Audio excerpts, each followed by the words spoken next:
ஸ்ரீராம் ஜெய் ராம் ஜெய் ஜெய் ராம் ஸ்ரீராம் ஜெய் ராம் ஜெய் ஜெய் ராம் ஸ்ரீராம் ஜெய் ராம் ஜெய் ஜெய் ராம் श्रीराम जय राम जय जय राम श्रीराम जय राम जय जय राम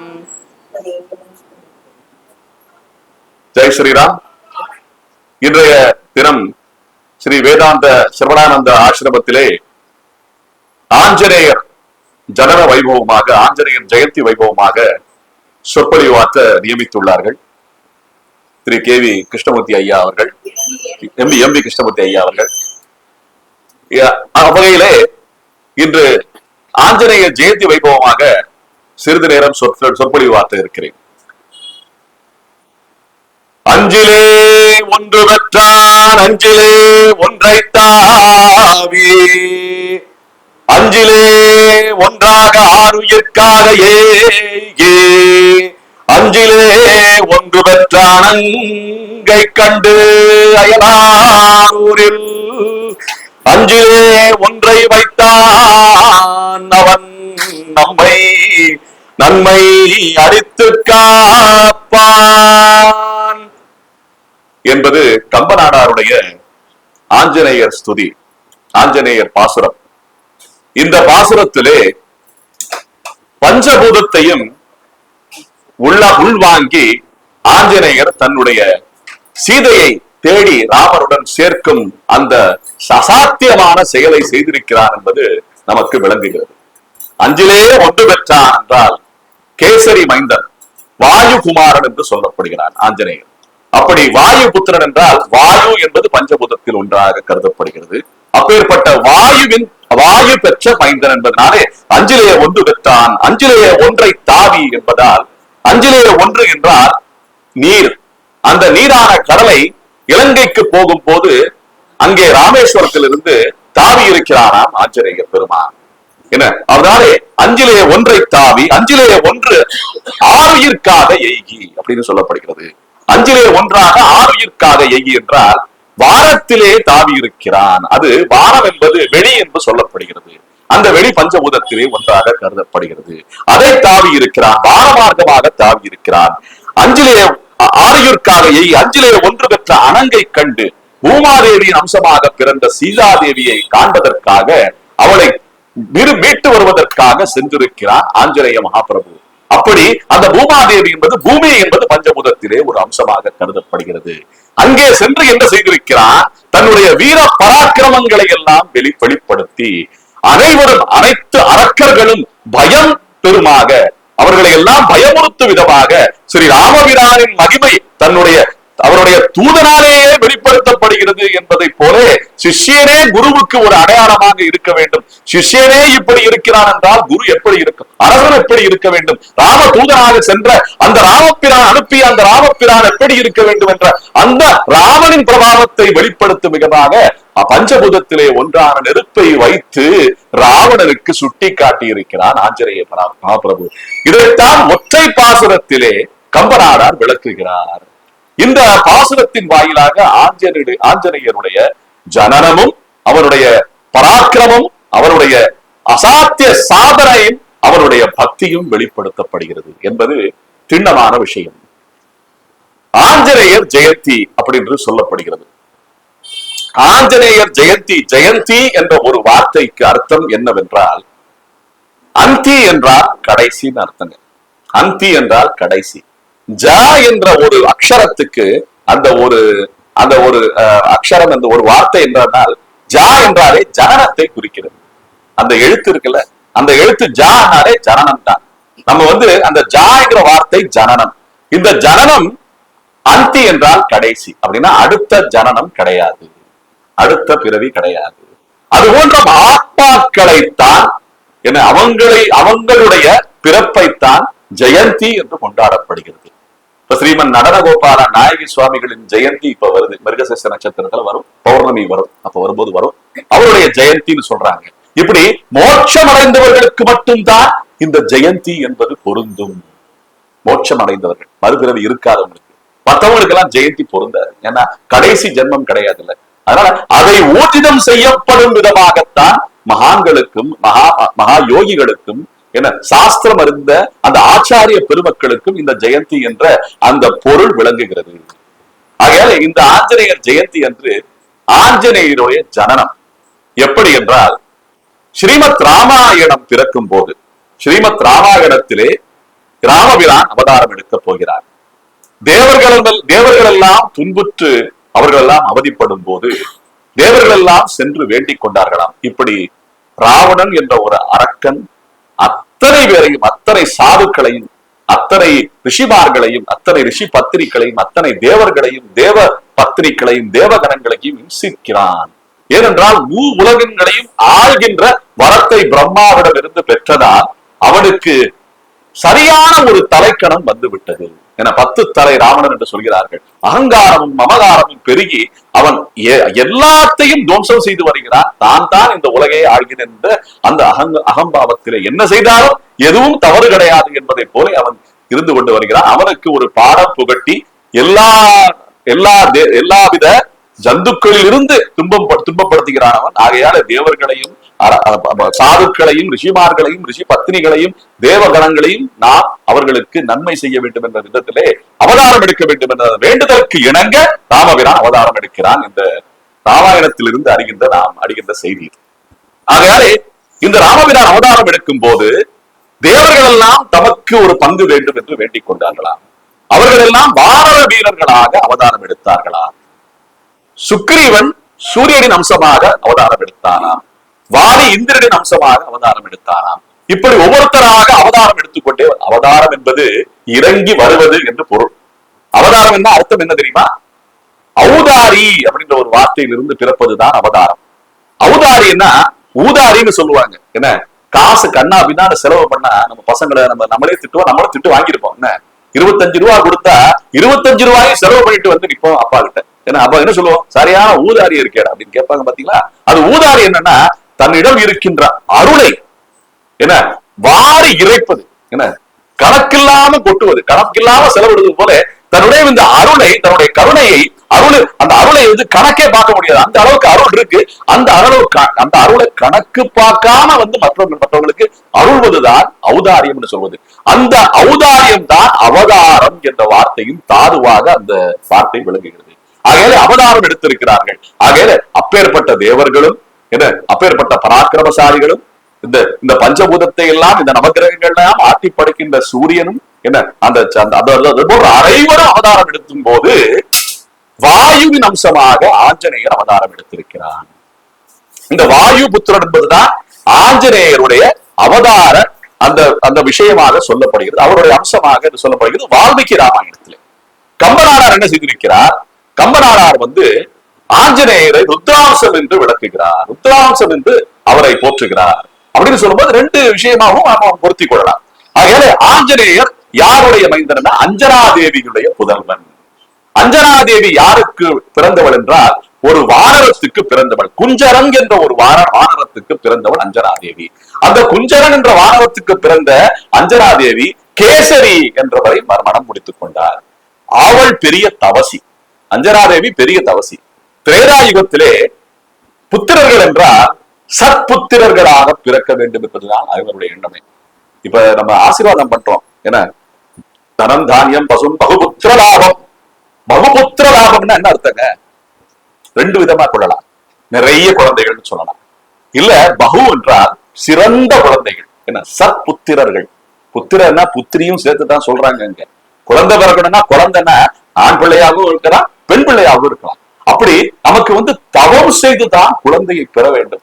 நம்ம சாஸ்திரம் விதிக்கிற விதி. நம்ம திருமணம் பண்ணிக்கிட்டோம்னா சரியான முகூர்த்த நேரத்துல பார்த்து தாலி கட்டுறோம்.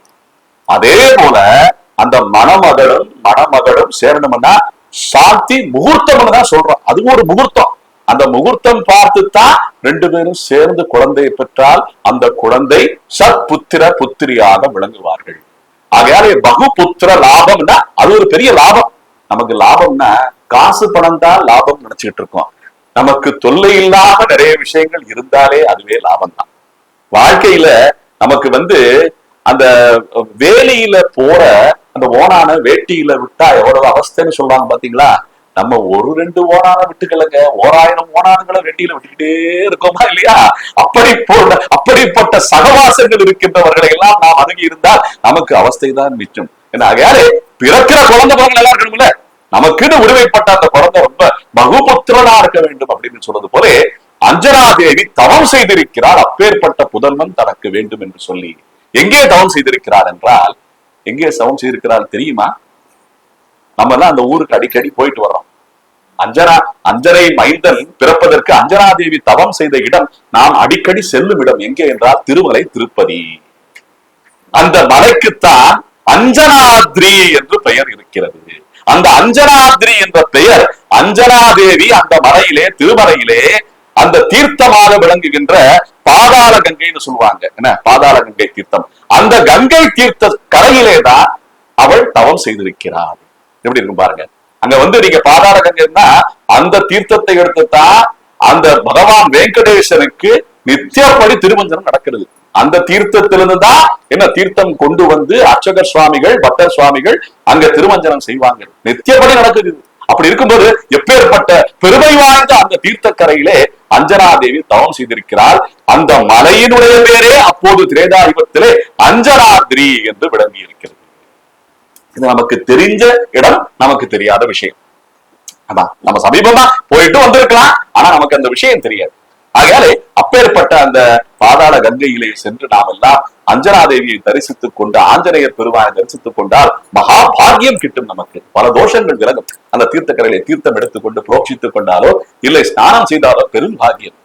அப்பேற்பட்ட அஞ்சனா தேவி கேசரி மைந்தன் என்று சொல்கிறார்கள், வாயு குமாரன் என்று சொல்கிறார்கள். அதாவது அந்த வாயுடைய அருளாலே பிறந்தவன் அஞ்சனை மைந்தன், ஆஞ்சநேயன், ஹனுமான் என்று சொல்லப்படுகிறது. அவர் பிறந்த கதை எப்படின்னா, அந்த அஞ்சனா தேவி தவம் செய்யும் போது தன்னுடைய வாயுவின் ஸ்பரிசம் தனக்கு தெரிந்ததா. அப்பேற்பட்ட ஸ்பரிசம் இருக்கும் போது அஞ்சனா தேவி கர்ப்பம் விட்டாளாம்.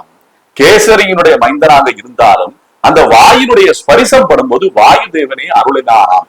கவலைப்படாத தேவி, என்னுடைய ஸ்பரிசம் உனக்கு இருப்பதாலே நீ தோஷத்துக்கு உள்ளாக மாட்டாய், என்னுடைய அருளுக்கு பாத்திரமாகிறாய். அந்த அருளுக்கு பாத்திரமான நீ என்னுடைய அம்சமாக ஒரு புத்திரனை, சத் புத்திரனை, பகு புத்திரனை நீ பெற்றெடுப்பாய் என்று ஆசி வழங்கியிருக்கிறான் கேசரி வாயு பகவான். அப்படி வழங்கும் போது கேசரி மைந்தன் என்று போற்றப்படும் அந்த ஆஞ்சநேயர் குழந்தையாக பிறந்து எல்லா சேஷ்டிரங்களையும் செய்தான். குழந்தைன்னா சேட்டை செய்யணுங்க. குழந்தைன்னா அப்படியே அமைதியா உட்கார்ந்துகிட்டு பகவான தியானிச்சுக்கிட்டு பெரிய யோகியா இருந்தா பரவாயில்ல, ஆனா அமைதியா உட்கார்ந்துகிட்டு குசும்பு செஞ்சா குசும்பு செஞ்சா நம்ம என்ன பண்றது? அது போல எல்லாம் இருக்கக்கூடாது. குழந்தைன்னா வெளிப்படையா தனக்கு தோன்ற விஷயங்களை கேட்கணும். என்ன அந்த வெளிப்படையா விளையாடணும், சேட்டை செய்யணும். பொய் சொன்னா கூட தவறு கிடையாது, அதை யதார்த்தமா சொல்லுவாங்க. என்ன தான் திருடிட்டு கண்ணன் செய்யற சேட்டையை பார்த்தோம்னா எல்லா வெண்ணையும் வெளிங்கிட்டு ஒண்ணுமே இல்லாத மாதிரி நான் ஒண்ணுமே செய்யலன்னு நிப்பான். அவன் செய்யற சேட்டை நமக்கு உணர்த்துவதற்காக, தான் பகவான் என்று உணர்த்துவதற்காக. நம்ம குழந்தை அப்படி செய்ய முடியாது. ஒரு 5 ரூபாய் ஒரு பொருளை வாங்கிட்டு வர சொன்னா மிச்சம் 1 ரூபா இருந்தா அதை வச்சுக்கிட்டு மிட்டாய் வாங்கினான்னு வச்சிருப்பான். அம்மா கேட்கும் போது சொல்லுவா, ஆமா 1 ரூபா வச்சிருக்கேன்னு சொல்லுவான். ஏன்டா வச்சிருக்க, சொல்ல மாட்டேங்கிற நீ ஏன் சொல்ல மாட்டியான்னு திட்டுவான். அப்படி யதார்த்தமான அந்த பொய்ன்னு தெரியாம அந்த குழந்தை வளர்ந்து பாத்தீங்களா? அப்பேற்பட்ட சேட்டைகளை நம்ம ரசிக்கணும். ஆகையால நம்ம உண்மையே ஒருத்தர் சேட்டை செய்யக்கூடாதுன்னு சொல்லணும், அதே சமயத்துல அந்த சேட்டையை ரசிக்கவும் கத்துக்கணும். ஓரளவுக்கு மேல செய்யக்கூடாது. ஆகையால இந்த ஆஞ்சநேய மகாபிரபு என்ன செய்திருக்கிறார்? தன்னுடைய பலம் தனக்கே தெரியவில்லை. வாயு குமாரனாக இருந்து கொண்டதால், அதாவது சில பணக்கார பிள்ளைங்க சேட்டை செய்வாங்க பாத்தீங்களா? என்னென்ன அரசாங்கம் செய்யக்கூடாதுன்னு சொல்றானோ அதெல்லாம் செஞ்சுட்டு அதிகாரிகிட்ட போய் நான் யாரு இன்னாருன்னு தெரியுமா, உனக்கு நான் யாருன்னு தெரியுமா, அப்பேற்பட்ட என்ன பலம் மிக்கவன் அதிகாரம் மிக்கவன் சொல்லி அப்படியே மிரட்டுவாங்க அதிகாரிகளே. அதெல்லாம் சரி கிடையாது. என்ன ஆஞ்சநேய மகாபிரபு குழந்தையாக இருக்கும்போது, அதாவது பெரியவனா இருக்கும்போது நம்ம தவறுதலா நம்மளுடைய அதிகாரங்களையும் நம்மளுடைய அந்த பெருமைகளையும் உபயோகப்படுத்துவது பண்ணக்கூடாது. இந்த ஆஞ்சநேயர் அப்படி செய்யல. குழந்தையா இருக்கும்போது விளையாட்டுத்தனமா நிறைய விஷயங்கள் செஞ்சுட்டே வந்திருக்காரு. அப்படி பண்ணும்போது சூரிய நிலாவை காட்டி சோறு ஊட்டுவாங்க. என்ன இந்த ஆஞ்சநேய தீபம் என்ன பண்ணிருக்கா, சாப்பிடலன்னு சொல்லி இந்த அங்க ஒரு ஆரஞ்சு படம் இருக்கு பாத்தியா, அந்த ஆரஞ்சு படத்தை உனக்கு ஊட்டட்டுமான்னு கேட்டிருக்கா. அவ சூரியன், அது சூரியன் ஜொலிக்கிறான் சூரியன். அப்ப பார்த்த உடனே இவன் அப்படியா எனக்கு ஊட்டுங்கன்னு சொல்லியிருக்கான். அப்ப அம்மா அதே தானே சொல்லிக்கிட்டு இருக்கா. ஏன்னா நிலவை காட்டி சோறுனா நிலவுக்கு நோக்கி நிலவை நோக்கி அந்த குழந்தை போக முடியுமா? போக முடியாது. அஞ்சனை மைந்தனான அந்த பகவானுக்கு வாயுகுமாரனுக்கு அத்தனை பலம் அத்தனை பராக்கிரமம் இருந்திருக்கிறது. ஆகையால போகக்கூடிய வானிலை பறக்கக்கூடிய அந்த ஆற்றல் இருந்ததுனாலே அம்மா சும்மா சொல்லிக்கிட்டே இருக்கா, நம்ம போய் சாப்பிட்டா என்ன, அந்த ஆரஞ்சு பழத்தை எடுத்து சாப்பிட்டாங்கன்னு ஒரு விளையாட்டுத்தனமா பறந்து போயிட்டானா. அப்படி பறக்கும் போது எல்லா தேவர்களும் அதிர்ந்தார்களாம். சூரிய பகவானே சாப்பிடுறதுக்கு இவன் போயிட்டு இருக்கான், அந்த அளவுக்கு இவன் பராக்கிரமம் மிக்க வாயுகுமாரனா இருக்கான்னு சொல்லும் போது அப்படியே எல்லா தேவர்களும் பார்த்து வியக்கும் போது அந்த தேவேந்திரனிடம் இந்திரனிடம் வேண்டிக் கொண்டிருக்கலாம். இப்படி பண்ணிக்கிட்டு இருக்கான்பா, உடனே தடுத்து நிறுத்துன்னு சொன்ன தன்னுடைய வஜ்ராயுதத்தாலே அடித்திருக்கிறான் தேவேந்திரன். அடித்த உடனே அந்த அடி தாங்க முடியாம கீழே விழுந்தானாம். அப்போது அவனுடைய கண்ணம் அப்படியே 2 பிளவா பிளந்ததான். ஹனுமான் என்று பெயர் பெற்றான். அப்போது இந்த வாயு 2 பிளவா பிளந்து அப்படி ஆயிடுச்சான். அதனால ஹனுமான் பேரு. அப்ப அப்பேற்பட்ட வாயு குமாரனுக்கு இந்த கதின்னு சொன்ன உடனே தந்தை சும்மா இருப்பாரா? வாயு பகவான் இந்த மாதிரி தண்டனை என் குழந்தைக்கு கொடுத்ததுனாலே உலகத்தில் உள்ள அனைத்து வாயுக்களையும் நான் நிறுத்தி விடுகிறேன்னு சொல்லி மிரட்டினானா. மிரட்டின உடனே பயந்து போய் இந்திரன், ஐயா அப்படி எல்லாம் பண்ணிடாத, என்னுடைய தொழிலுக்கு வேட்டு வச்சிடாத, நான் எல்லா இந்திரியங்களையும் காப்பாற்ற வேண்டிய இந்திரன் என்ன தேவேந்திரன், அதனால என்னுடைய தொழிலுக்கு வேட்டு வச்சிடாத, அப்புறம் மகாவிஷ்ணுட்ட தண்டனை வாங்கணும், தேவேந்திரன் பேர் வச்சிருக்கேன்னு சொல்லி வேண்டிக்கிட்ட உடனே பிராணனை எல்லாம் மறுபடியும் இயக்க செய்தானாம் அந்த வாயு பகவான். அந்த புராணம் மூலமாக நாம் அறிகின்ற வரலாறு. ஆகையால இப்பேற்பட்ட சில விஷயங்களினாலே ஆஞ்சநேய பகவானுக்கு பல தண்டனைகளும் கிட்டி இருக்கின்றன.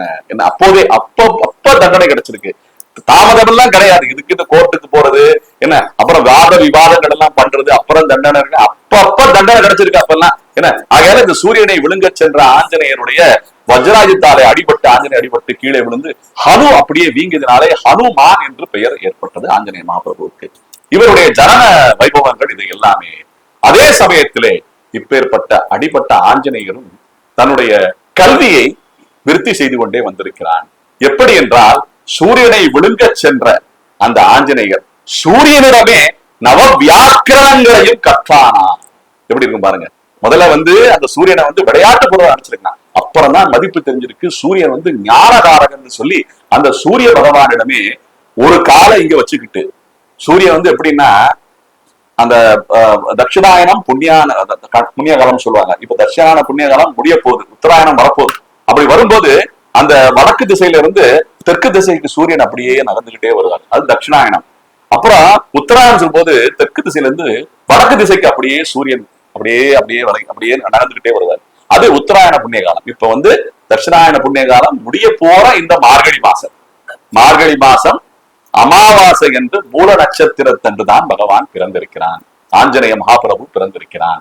ஆகையாலே தட்சிணாயன புண்ணிய காலம் முடியும் போது உஷத்காலம்னு சொல்லுவாங்க. மார்கழி மாசத்தை தேவர்களின் காலை அதிகாலை அபிஜித் நேரம்னு சொல்லுவாங்க. அபிஜித்னா காலையில அந்த 4:30 மணில இருந்து 6 மணிக்குள்ள இருக்கிற அந்த 1.5 மணி நேரம், அந்த நாழிகை தான் அபிஜித்னு சொல்லப்படுகிறது. அந்த வேளையில நம்ம என்ன செஞ்சாலும் ஜித், வெற்றி நிச்சயம் பொருள்.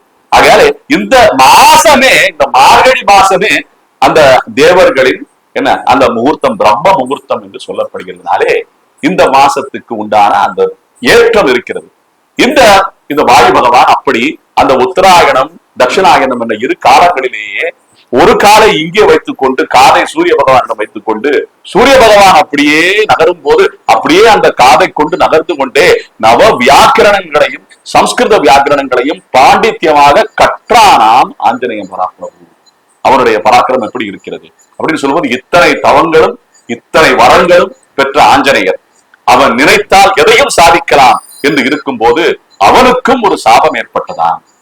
விஷயினாலே சாபம் ஏற்பட்டு அவன் எதற்கு உள்ளாயிருக்கிறான் என்றால், தனக்கு தெரிந்த வேதங்கள், வேதாந்தங்கள், நவ வியாக்கிரணங்கள் அனைத்துமே மறக்கக்கூடிய வகையிலே இருக்கும் என்பதுதான் அவருடைய சாபம். அது ஏன் ஏற்பட்டதுன்னா, இப்பேற்பட்ட வித்யாக்களை எல்லாம் கற்றுக்கொண்டு, இப்பேற்பட்ட பிரம்ம வித்யாக்களை எல்லாம் கற்றுக்கொண்டு, இலக்கணங்களை எல்லாம் கற்றுக்கொண்டு கர்வத்தோடு அலைந்தாராம் ஆஞ்சநேயர்.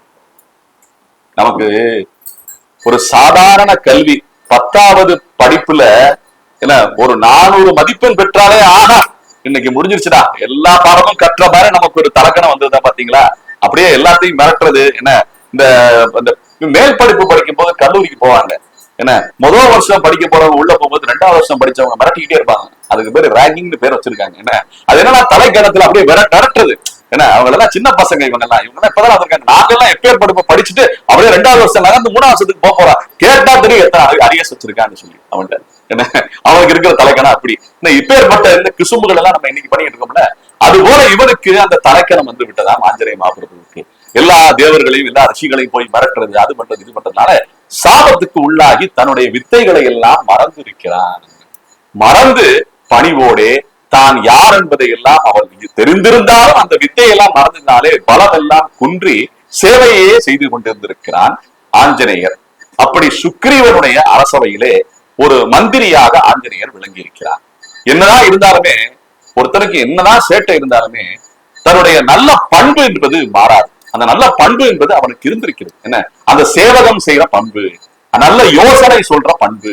மந்திர சக்தி, எந்திர சக்தி, தந்திர சக்தி எல்லாம் போயிருச்சு அவருக்கு ஏன்னா அந்த சாபத்தினாலே. இருந்தாலும் சாதாரண ஒரு வானரமாக அவன் இருந்திருக்கிறான். அப்படி இருக்கும் போதே நல்ல ஆலோசனைகளை எல்லாம் சொல்லக்கூடிய ஒரு மந்திரியாக அந்த சுக்ரீவனுடைய, அந்த வாலியினுடைய, முதல்ல வாலிதான் ஆண்டு இருக்கிறான், அதனால வாலியுடைய அரசவையில இருந்து கொண்டிருக்கிறான் ஆஞ்சநேய மகாபிரபு.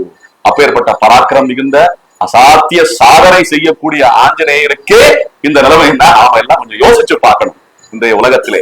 ஆகையால இந்த ஆஞ்சநேய மகாபிரபு அங்கே கிஷ்கிந்தையிலே ஆண்டு கொண்டிருக்கின்ற சுக்ரீவனுடைய அந்த ஒரு அரசவையிலே மந்திரியாக விளங்கி கொண்டிருக்கும் போது, இந்த பக்கம் ஸ்ரீ ராமச்சந்திர பிரபு அயோத்தி மாநகரத்திலே தசரதனுக்கு மைந்தனாக பிறந்து சக்கரவர்த்தி திருமகனாக விளங்கி என அந்த விஸ்வாமித்திரருடைய முதலில் வசிஷ்டரிடம் பாடங்களை எல்லாம் பயின்று சத்ருகன் பரத சத்ருகன் லக்ஷ்மணனுடன் சேர்ந்து என்ன பிறந்த புனர்வசு நட்சத்திரத்திலே சித்திரை மாதத்திலே பிறந்த ஸ்ரீ ராமச்சந்திர பிரபு, சாட்சாத் பரபிரம்மமான ஸ்ரீ ராமச்சந்திர பிரபு கைகேயினுடைய வரத்தினாலே இரு வரங்கள், ஒன்று காடைக வேண்டும், மற்றொன்று பரதன் ஆள வேண்டும்.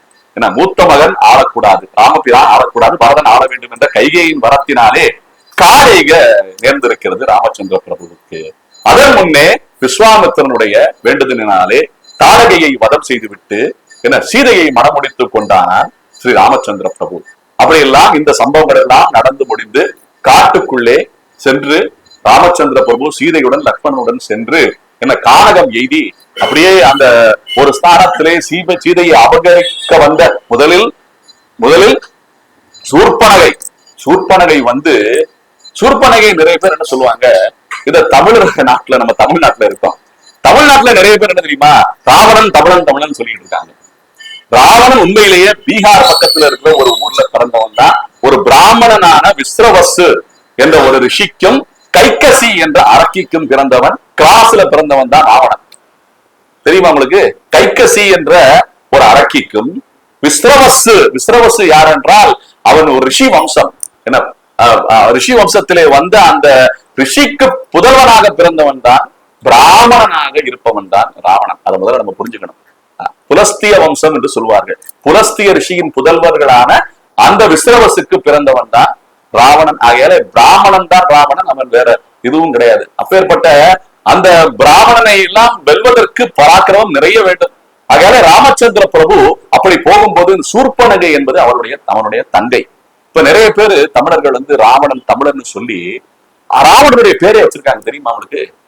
அடியேன்னு கேட்கறது என்னன்னா, ரொம்ப மகிழ்ச்சி, ராவணனுடைய பேரை வச்சுக்கிட்டீங்க, அப்ப உங்க தங்கச்சிக்கு சூர்பனகைன்னு பேரை வைக்கீங்களே, ஏன் வைக்க மாட்டேங்கிறாங்க யாருமே. ஏன்னா ஒருத்தரை மட்டும் குறிப்பா வச்சுக்கிட்டு தன்னுடைய அவன் வீரா, அவன் பராக்கிரமா, அவருடைய வித்தை, அவன் 10 கலையை கட்டுறவன், அப்படி இப்படின்னு மக்களை குழப்பி வச்சிருக்காங்க. வச்சுக்கையா தங்கச்சிக்கு பேரு சூர்பனகை வச்சா உத்தமம், இப்படி வைக்க மாட்டேங்கிறாங்களே. இதை நாம கேட்கணும் இல்ல, கேட்கறது இல்ல. கும்பகர்ணன் தம்பிக்கு பேரை வைங்க, அவனும் தமிழன் தானே. ராவணன் தமிழன் தான், கும்பகர்ணனும் தமிழன் தானே, அது வைக்க மாட்டாங்க. ஆனா இந்திரஜித்துன்னு பேர் வைப்பாங்க. அது மட்டும் பெருமை அவருக்கு. என்ன பாத்தீங்களா? செலக்டிவ். இது வந்து அதை மட்டும் பொறுக்கி எடுக்கிறது. மத்தவங்க எல்லாம் தமிழன் கிடையாது. கும்பகர்ணனும் பெரிய வீரன் தானே, சூர்பனகையும் பெரிய வீராங்கனை தானே, உருவத்தையே மாத்திக்கிற அளவுக்கு பெரிய ஒரு யோக அந்த அந்த அந்த யோகங்கள் எல்லாம் தெரிஞ்சவங்க தானே அவ தவறா பயன்படுத்தி இருக்காது, வேற விஷயம். பேர் வைக்க வேண்டியதானே. இதெல்லாம் நம்ம வந்து திருப்பி திருப்பி கேட்கணும் அவங்ககிட்ட எல்லாம். அது கேட்கறது இல்ல நம்ம, அதனால அவங்க மேல மேல ஏறி போயிட்டு இருக்காங்க. ஆகையால இந்த சூர்பனகையால மூக்கறுபட்டாள். இந்த சூர்பனகை ஏன் தெரியுமா? நிறைய பேர் இந்த இந்த கட்டத்துல வந்து நிறைய விஷயங்களை வந்து தவிர்க்கிறாங்க. என்ன தெரியுமா? சூர்பனகை ஏன் மூக்க இருக்கணும், ஏன் காது இருக்கணும்? அவ வந்து ராமன் மேல ஆசைப்பட்டதுனாலே மூக்கு காது அறுபட்டார் என்று சொல்கிறார்கள். அது தவறு. அவன் என்ன பண்ணிருக்கான்னா, சீதையை கொல்வதற்கு முயற்சித்திருக்கிறார். தற்காப்புக்காகத்தான் எதிர்வினை ஆற்றிருக்கிறான் ராமபிரானும் லக்ஷ்மணனும். இதை புரிஞ்சுக்கணும். ஏன்னா எல்லாரும் என்ன சொல்றாங்க, தமிழ்நாட்டுல நடக்கிற விஷயம் செய்தி எல்லாம் என்ன தெரியுமா? ஒருத்தர் மேல ஆசைப்பட்டா தப்பா? அவளை போய் மூக்கு காது அறுத்திருக்காங்களே இவங்க, இந்த ஆரியர்கள் சொல்லுவாங்க, தெரியல சம்பந்தம் இல்லாம. என்ன இவங்க போய் மூக்கு காது அறுத்திருக்காங்களே, எப்படி அப்படி பேசும்போது நம்ம சொல்லணும், மூக்கு காது ஏன் அறுத்திருக்காங்க? ஆசைப்பட்டதுக்கு அறுக்கல, அவளை கொல்றதுக்கு, சீதையை கொல்வதற்கு முயற்சித்ததினாலே தற்காப்புக்காக இதை செய்திருக்கிறார்கள் என்பதுதான் செய்தி. இதை யாரும் நம்ம கேட்கிறோமா? கேட்கறது இல்லை. அதனால அந்த எதிர்வினை ஆற்றாதவர்களாலேயே ஆஞ்சநேயருக்கு இருக்கிற பலம் எல்லாம் ஆஞ்சநேயர் எப்படி மறந்தாரோ அப்படி மறந்து நாம உட்கார்ந்து இருக்கோம். அதை மறுபடியும் நினைவூட்டணும் விட ஆஞ்சநேயருடைய வைபவத்தை கேட்கணும். மறுபடியும் எப்படி ஆஞ்சநேயருக்கு பலம் வந்தது என்பது அந்த செய்தியை நம்ம எல்லாம் புரிஞ்சுக்கணுமா இல்லையா? என்ன ஹனுமான் சாலிசா சொல்றோம், ராமநாமத்தை உச்சரிக்கிறோம், என்ன எல்லாம் பாராயணம் பண்றோம். ஆனா இந்த எதிர்வினை ஆற்றதுக்குண்டான பலம் குன்றி நாம் எல்லாம் கிடைக்கிறோமே, இதெல்லாம் எங்க போய் சொல்றது? என்ன புரிஞ்சுக்கணும். எப்பவுமே நான் சொல்றேன், நம்ம எதிர்க்க ஒரு தவறு நடக்கிறது, ஒரு துர்ச்செயல் நடக்கிறது என்றால் நம்ம அதை பார்த்துக்கிட்டு சும்மா இருக்கக்கூடாது. ஏதாவது முயன்ற அளவு நாம் எல்லாம் அதற்கு எதிர்வினை ஆற்ற வேண்டும். அது ஆற்றலைன்னா அது வளர்ந்துகிட்டே போயிருங்க. அது ஒரு கொடும் செடியா வளர்ந்துகிட்டே போகும். மரமா வளர்ந்த பிறகு அது மறுபடியும் விட்டுறதா ரொம்ப கஷ்டம். அது அப்புறம் கொட்டையை போட்டு பக்கத்துல அது போல செடிகள் வளர்ந்துகிட்டே இருக்குமா இல்லையா? இது போல முளையிலேயே கிள்ளி எரியப்பட வேண்டிய விஷயங்களை எல்லாம் நாம எல்லாம் அப்படியே வேடிக்கை பார்த்துக்கிட்டு வளர்ந்துகிட்டே இருக்குங்க. அது நம்ம வீட்டிலையும் இருக்கலாம், நண்பர்கள்ட்டையும் இருக்கலாம், உத்தியோகம் மற்ற இடத்துலயும் இருக்கலாம். அடியனுடைய அனுபவம் சொல்றேன். சமீப காலமாக இது போன்ற ஞான விஷயங்களை அறிந்து வருவதனாலே இந்த நிறைய இந்த குழுக்கள் எல்லாம் வாட்ஸ்அப்ல இருக்குல்ல, இதெல்லாம் ஏதாவது நல்லா சொல்ல போனா 100 பேர் பாஞ்சி வர்றான். என்ன நீ எப்படி இப்படி சொல்லலாம், நீ எப்படி இதுக்கு சொல்ற, இது தப்பு இல்லை அப்படின்னு சொல்லி வர்றாங்க. ஏன்னா அதாவது ஒருத்தர் 2 பேர் யோசனை இல்லாம இருந்தா நம்ம சமாளிக்கலாம். மொத்தமா 100 பேர் யோசனை இல்லாம இருந்தா அவங்க என்ன செய்ய முடியும்? சிரவணானந்த ஆசிரமத்துல உட்கார வச்சு பேசத்தான் முடியும். என்ன வேற என்ன செய்ய முடியும்? அந்த புத்தியை சொன்னால் அதை யோசிக்க கூட திறமில்லாமல் அவங்க எல்லாம் இருக்கிறாங்க. அப்பேற்பட்ட அந்த அந்த என்ன தீனர்களாக இருக்கிறார்கள். தீனர்னா என்ன தெரியுமா அர்த்தம்? தீனன்னா பலம் குன்றியவர்கள் அர்த்தம். தீன் சொல்லுவாங்க. என்ன தீனன்னா ஏழைன்னு அர்த்தம். என்ன தீனர்கள்னா ஏழை அப்படின்னு சொல்லுவாங்க, பலம் இல்லாதவர்கள் என்ன ஏழைகள்னு சொல்லுவாங்க. அது போல தீனர்களாக ஞானத்திலே தீனர்களாக இருக்கும்னா நம்ம என்ன செய்ய முடியும்? ஞானம்னா என்னங்க? ஞானம்னா என்ன? ஞானம் என்ற அந்த வார்த்தைக்கு அர்த்தம் என்னன்னா பகவானை பற்றிய அறிவுதான் ஞானம். வேற எல்லா ஞானங்களும் அற்ப ஞானங்களும் ஞானம் என்று சொல்ல முடியாது. ஞானம் என்றால் அந்த ஆண்டவனை, தம்மை எல்லாம் படைத்த அந்த ஆண்டவனை பற்றிய அறிவை நாம் எல்லாம் கொள்வதுதான் ஞானம் என்று சொல்லப்படுகிறது. அது சத்ஞானம் என்று போற்றப்படுகிறது. ஆக இந்த ஞானம் இல்லாமல் வேற ஏதோ அந்த சூன்யமான விஷயங்கள் இல்லாம ஈடுபட்டு அதுல போய் நம்ம அறிஞ்சுக்கிட்டு நம்ம என்ன சாதிக்க போறோம்? சாதிக்கலாம், இந்த இல்வாழ்க்கைக்கு என்ன தேவையோ சாதிக்கலாம். ஆனால் அந்த மேலான பிறவிக்காகவும் மற்ற அந்த மோட்ச அந்த ஸ்தானத்துக்கு செல்வதற்காகவும் அதெல்லாம் உதவியா இருக்காது. என்ன அடுத்த பிறவி நல்லா இருக்கணும். இன்னைக்கு நாம வந்து ஒரு நல்ல குளத்துல, நல்ல ஒரு வீட்டுல, நல்ல வசதி உடைத்த வீட்டுல எந்த ஒரு பிரச்சனையும் இல்லாம நம்ம வந்து நல்ல ஒரு இடத்துல பிறந்திருக்குமா இல்லையா? இப்ப இந்த பிறப்பு பரவாயில்லை, இதை விட மோசமா போயிடக்கூடாதுல்ல. என்ன சுன மஞ்சிரி கூசொயி ஜேரவனாமணி அவர் நம்ம நகரகோபால நாயகி சுவாமிகள் சும்மா பாடலையே. என்ன நடக்கும்னு தெரியாது.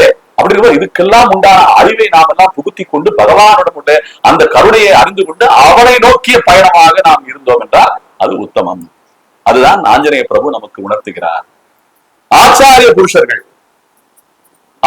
புருஷர்கள், ஞானிகள், என ரிஷிமார்கள், அவர்கள் எல்லாம் நமக்கு பெரிய ஒரு கடாட்சத்தை செய்திருக்கிறார்கள். நம்முடைய பாரத தேசமே கடாட்சிக்கப்பட்ட தேசம். இந்த தேசத்தை ஏன் போற்றுகிறோம்? இந்த நதியில போய் குளி, இந்த நதியில இருக்கிற இந்த கரையில இந்த அந்த அந்த அந்த அந்த அந்த கரையில போய் மகிழ்ச்சியா இருக்கு. இன்னைக்கு அடியெல்லாம் தர்ப்பணம் செஞ்சு அமாவாசைனால தந்தைக்கு அந்த தர்ப்பணம் எள்ளும் நீரும் சேர்த்து தர்ப்பணம் செஞ்சு அந்த எள்ளும் நீரும் சேர்த்த தர்ப்பண நீரை வந்து வைகையில போய் விட்டு வந்தேன். எவ்வளவு மகிழ்ச்சியா இருந்தது. நல்ல பிரவாகமாய் ஓடிட்டு இருக்கேன், அம்சமா இருக்கேன். அப்ப குளிக்கணுமா இல்லையா? முங்கி எழுந்திட்டு ஒரு கட்டை வேணுமா இல்லையா? ஒரு பரித்துரை வேணுமா இல்லையா? அப்படின்னா படித்துறையை காணாமையா? படித்துறை என்ன ஆச்சுன்னா குடித்துறை ஆயிடுச்சு. எல்லாமே ரெண்டு விதமா நினைச்சுக்கலாம். என்ன குடித்துறை அந்த குடியை நினைச்சுக்கலாம், இந்த குடியை நினைச்சுக்கலாம். படித்துறைகள் என்ன ஆச்சு? குடித்துறைகள் ஆயிடுச்சு. நம்ம எங்க போய் குடிக்க முடியும்? எங்க போய் ஒங்கி எந்திரிக்க முடியும்? நீராட்டலை பத்தி ஆண்டாள் பேசுறா, எங்க போய் ஒங்கி எந்திரிக்கிறது முடியலையே. அந்த ஏக்கம் இருக்கு அடியனுக்கு. என்ன நதியில குடிக்கிறோம்னா அப்படியே கரையை தாண்டி அப்படியே பின்னாடி அப்படியே வைகை நோக்கி மூல வைகைக்கு போயிட போற கொஞ்சம் விட்டா அந்த அளவுக்கு தான் இருக்கு. இந்த 60 வருஷத்துக்கு முன்னாடி இருந்திருக்கு. அப்ப 60 வருஷமா என்ன பண்ணிக்கிட்டு இருக்கோம்? நம்ம வேடிக்கை பார்த்துக்கிட்டு இருக்கோம். நடக்கிற அக்கிரமங்கள் எல்லாம் வேடிக்கை பார்த்துக்கிட்டு அப்படியே தலையாச்சு நம்ம வயிற்று போடுறதுக்காண்டி ஓடிக்கிட்டு இருக்கு. ஏதாவது நடந்துகிட்டு இருக்கு. இதான் ஆஞ்சநேயர் சொல்றாரு. நம்ம திருப்பி கேட்கணும்ல, கேட்கலையே. நம்ம பீஷ்மாச்சாரியர் என்ன பண்ணிருக்காரு? என்ன திரௌபதி துயில் விடப்படும் போது கண் கலங்கி அப்படியே என்ன சங்கோஜப்பட்டு எதுவும் செய்ய முடியாம அதுவும் செய்ய முடியாம என்ன தன்னுடைய ஆசிகளை எல்லாம் தான் பெற்ற தவங்களை எல்லாம் வைத்துக் கொண்டு சும்மா வச்சுக்கிட்டு அப்படியே உட்கார்ந்து இருந்திருக்காரு. அதுக்குதான் கண்ணன் சொல்றான், நீ பண்ண பாவத்துக்கு தான் அப்படி அம்பு படுக்கையில படுத்துக்கிட்டு இருக்கேன்னு சொல்லி என்ன கண்ணன் உணர்ந்துக்கிறான் கடைசியில.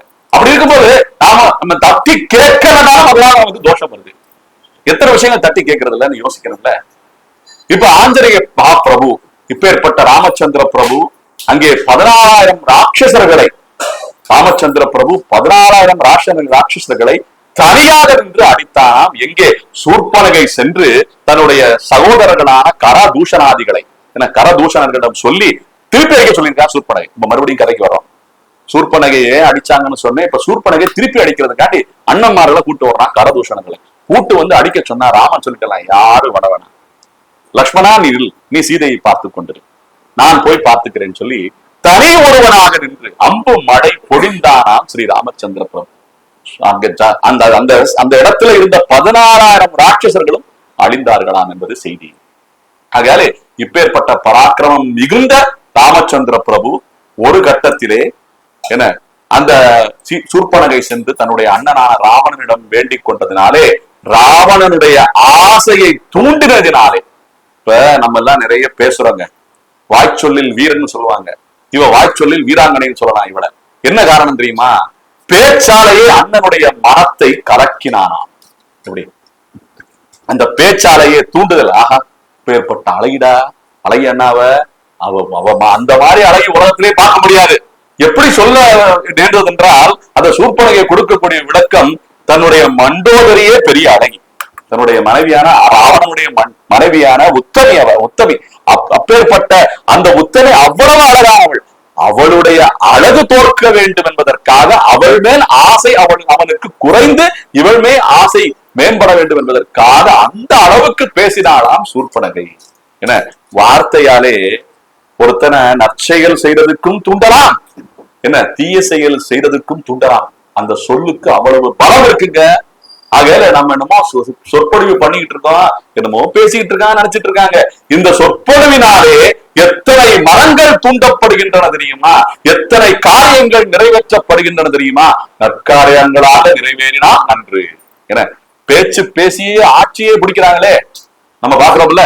என்ன பண்ணிருக்காங்க? பெரிய சண்டை, வாழ் சண்டை போட்டாங்களா என்ன? இல்ல பெரிய பள்ளிக்கூடத்துல போய் ஞான உபதேசம் பண்ணாங்களா என்ன? அவங்க பேச்சு பேசியே என்ன அந்த பேச்சை கேட்கறதுக்கு ஜனங்கள் கூடுமா? அந்த தலைவரோட பேச்சு கேட்க யாருன்னு சொல்ல மாட்டேன், நீங்களே கடிச்சுங்க. என்ன அப்படி கூடி இன்னைக்கு வரைக்கும் ஆட்சியில இருக்காங்கப்பா. என்ன அப்படின்னா எப்படி இருக்கும்? பேச்சோடைய ஆற்றல் எப்படி இருக்கு பாத்தீங்களா? காரியம் பேச்சு ரெண்டுமே இருக்கணும். என்ன சத்தியம் வத தர்மம் சர. என்ன சத்தியம் வத தர்மம் சர. அதை பண்ணிருக்காங்களா தெரியல. சத்தியம் பேசினாங்களா, தர்மம் செஞ்சாங்களான்னா மக்களை அறியாமையிலே மூழ்கடித்திருக்கிறார்கள். அதான் பண்ணிருக்காங்க. மக்களை எந்த அளவுக்கு ஒரு ஆடு இருக்கு பாத்தீங்களா? அந்த ஆடு எதன் பின்னால செல்லும் தெரியுமா? வெட்டவும் பின்னாடியே போகுங்க ஆடு. அதான் வேடிக்கை. ஏண்டா அவன் உன்னை வெட்ட போறான்டா, அவனை பார்த்தியே மேன் கத்திக்கிட்டே போகுமா ஆடு. அவன் தண்ணியை தெளிச்சு அவன் கீரை கட்டை கொடுத்துட்டு புல்லு கட்டை கொடுத்துட்டு உன்னை வெட்டத்தான் கூட்டு போறான்டான்னு சொன்னா கூட அந்த ஆடுக்கு தெரியாதா? அப்பேற்பட்ட நிலைமைதான் நம்மளுடைய நிலைமை. என்ன நாம நமக்கே சவுக்கடித்து கொடுத்து கொள்கிறோம். என்ன நாம நமக்கே சவுக்கடி கொடுத்து கொண்டுகிட்டே இருக்கோம். ஆமா, அதெல்லாம் சொல்றது இல்ல, நான் சொல்றேன். இதுக்கு முன்னாடியே அடியர் சொல்லியிருக்கேன். அடியர் வந்து அதுக்கு முன்னாடியே வேற சொல்லியிருக்கேன். நம்ம எதுவும் பண்ணல. அந்த வெளியில வந்து இந்த வேடிக்கை காட்டிட்டு போவோம் பாத்தீங்கன்னா, சவுக்கு தானே அடிச்சுக்கிட்டு 10 பைசா, அந்த 10 ரூபாய் 5 ரூபான்னு கேட்டு போவாங்க. அது போல நாம அடிச்சுக்கிட்டு நாம போய் இந்த வாழ்க்கையில வாழ்ந்துகிட்டு இருக்கோம். என்ன இதுதான் நம்ம பண்ணிக்கிட்டு இருக்கோம்.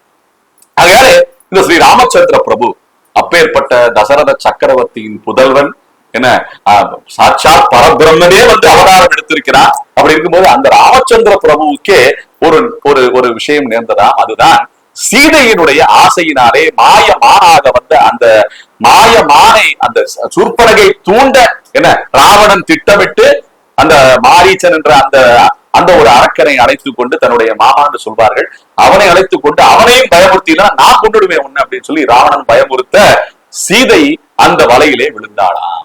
என்ன ஒரு பிராமணனாக வேடமிட்டு கொண்டு வந்து ஒரு ஒரு ஒரு பிச்சை கேட்பவனை போல வந்து சீதையிடம் என்ன சொல்லி, லக்ஷ்மணன் ராமன் என்று கத்த அவனுக்கு ஏதோ நேர்ந்து விட்டதோ என்று சீதை கலங்கி என்ன அந்த நாடகத்திலே அவஸ்தையிலே அந்த நாடக அவஸ்தையிலே அவர் அவதிப்பட்டு மனவேதனையினாலே லக்ஷ்மணனை போக சொல்லி அந்த காட்டிலே போகும்போது அந்த சந்தர்ப்பம் பார்த்து ராவணன் வந்து சீதையை கடத்தி கொண்டு போனான் இலங்கைக்கு. இது முடிந்து விட்டது. இந்த சம்பவங்கள் எல்லாம் நடந்து முடிந்த பிறகு இப்ப இந்த சம்பவம் நடக்கும் போதே இப்ப சீதை செய்தது சரியா? ராவணன் கடத்திக்கிட்ட வந்திருக்கான். என்ன பிராமணன் வேஷம், ராவணன் ஏற்கனவே மாயாவி, அவன் எல்லா வேஷமும் போடுவான். அவன் என்ன அவன் 10 தலை 10 கலை கற்றவன், எல்லாமே தெரியும் அவனுக்கு. அப்படி வரும்போது சீதை என்ன அந்த அந்த அந்த இடத்தை விட்டு வெளியே வராமல் இருந்திருந்தால் சீதை கடத்தப்பட்டிருக்க மாட்டாள் என்பது செய்தி. அது லக்ஷ்மண ரேகைன்னு சொல்லுவாங்க. அந்த லக்ஷ்மண் ரேகானா இன்னைக்கு எறும்பு வராம இருக்கிறதுக்காக நம்ம போட்டுக்கிட்டு இருக்கோம். புரியுதா? லக்ஷ்மண் ரேகான்னு சொல்லுவாங்க. அந்த என்ன லக்ஷ்மண் ரேகா பேரை வச்சிருக்கான் பாத்தீங்களா? ராமாயண சமய சந்தர்ப்பத்தை ராமாயண சம்பவத்தை நினைவுட்ட வருவாங்க. லக்ஷ்மண் ரேகான்னு ஒரு சாக் பீஸ வச்சிருக்கான். என்ன அந்த சாக் பீஸ போட்டா எறும்பு உள்ள வராது, ராவணன் உள்ள வந்துருவான், எறும்பு தான் உள்ள வராது. என்ன ஆகையாலே அதெல்லாம் நடந்துட்டு இருக்கு. நமக்கு சர்வ சாதாரணமா ராமாயணம் நடந்துட்டு இருக்கு. அனபால்னு சொல்லுவாங்க தெரியுமா? என்ன தெரியுமா அது? அது என்ன பண்ணா 2 விஷயத்த ஒட்டுனா அப்படியே ஒட்டிட்டு இருக்கு. அத நம்ம 10 பேர் சேர்த்து இழுத்தாலும் வராதா, ஒரு யானையை சேர்த்து இழுத்தாலும் அது வராதா. அதுக்கு பேரு அனபால்னு சொல்லுவாங்க. அது என்ன வார்த்தை தெரியுமா? மகாலட்சுமி தாயார் என்ன அகலகில்லேன் இறையுமென்று அளவேல் மங்கை உரை மார்பனான பகவான் ஸ்ரீமன் நாராயணுடைய மார்பை விட்டு அகலுவதில்லை. அவள் பெயர் தான் அனபாயினி என்று பெயர். அபாயம் என்றால் விலகுதல் அர்த்தம். அபாயம் அபாயம்னா என்ன அர்த்தம்? அவ்வளவுதான், முடிய போகுது, நம்ம உயிர் நம்ம உடலை விட்டு பிரிய போகுது. அதான் அபாயம் அபாயம் அபாயம் சொல்றாங்க. அந்த அபாயத்துக்கு எதிர்ச்சொல் சம்ஸ்கிருதத்துல அனபாயம், பிரியாம இருக்கிறது. உடலை விட்டு உனக்கு உயிர் பிரியாது, நீ நல்லா சந்தோஷமா மகிழ்ச்சியா இருக்கலாம், ஆயுள் கெட்டி அப்படின்னு சொன்னா அனபாயம்னு அர்த்தம். அபாயம்னா பிரியுதுன்னு அர்த்தம். அப்ப அனபாயினின்னா தன்னை விட்டு பிரியாத மகாலட்சுமி இருப்பதினாலே அவள் பெயர் அனபாயினி. அந்த அனபா என்ற வார்த்தையை வச்சுட்டு அனபான்னு பேரை வச்சுட்டாங்க. அந்த பொருளை ஒட்டி பிரிக்க முடியாமல் இருப்பதினாலே. இதெல்லாம் சம்ஸ்கிருதத்துல இருக்கிற வார்த்தைகள் நம்ம சர்வ சாதாரணமா பொருளுக்கு வச்சு உபயோகப்படுத்திட்டு இருக்கோம்ங்கிறத விண்ணப்பிக்கிறேன், வேற ஒண்ணும் கிடையாது. ஆகையாலே இந்த பிரியாமல் இருக்க வேண்டிய இந்த சீதா பிராட்டி அனபாயினியாக இருப்பவள் அங்கே பிரிய நேர்ந்தது, ராமனை பிரிய நேர்ந்தது என்பது சந்தர்ப்பம். இந்த சூழ்நிலையிலே ராமபிரான் அழுது புலம்பி இருக்கிறான். என்ன சாட்சாத் பரபிரம்மமான ராமச்சந்திர பிரபு அவதாரம் எடுத்த அந்த ஈஸ்வரன் பரமேஸ்வரனான அவரே புலம்பு மனவுக்கு நல்லா நடிச்சிருக்காரு. என்ன நல்லா நடிச்சு, ஏன்னா இந்த நாடகம் இல்லை இது. ஏன்னா பகவானுக்கும் சாபம் இருக்கிறது, அந்த சாபத்தை நிறைவேற்றுவதற்காக பூமியில இறங்கி இருக்கிறார் ராமச்சந்திர பிரபு. ஏன்னா ராவணனுக்கும் ஒரு சாபம் இருக்கிறது. ராவணன் யாரு? காவலன், வாயில் காவலன்.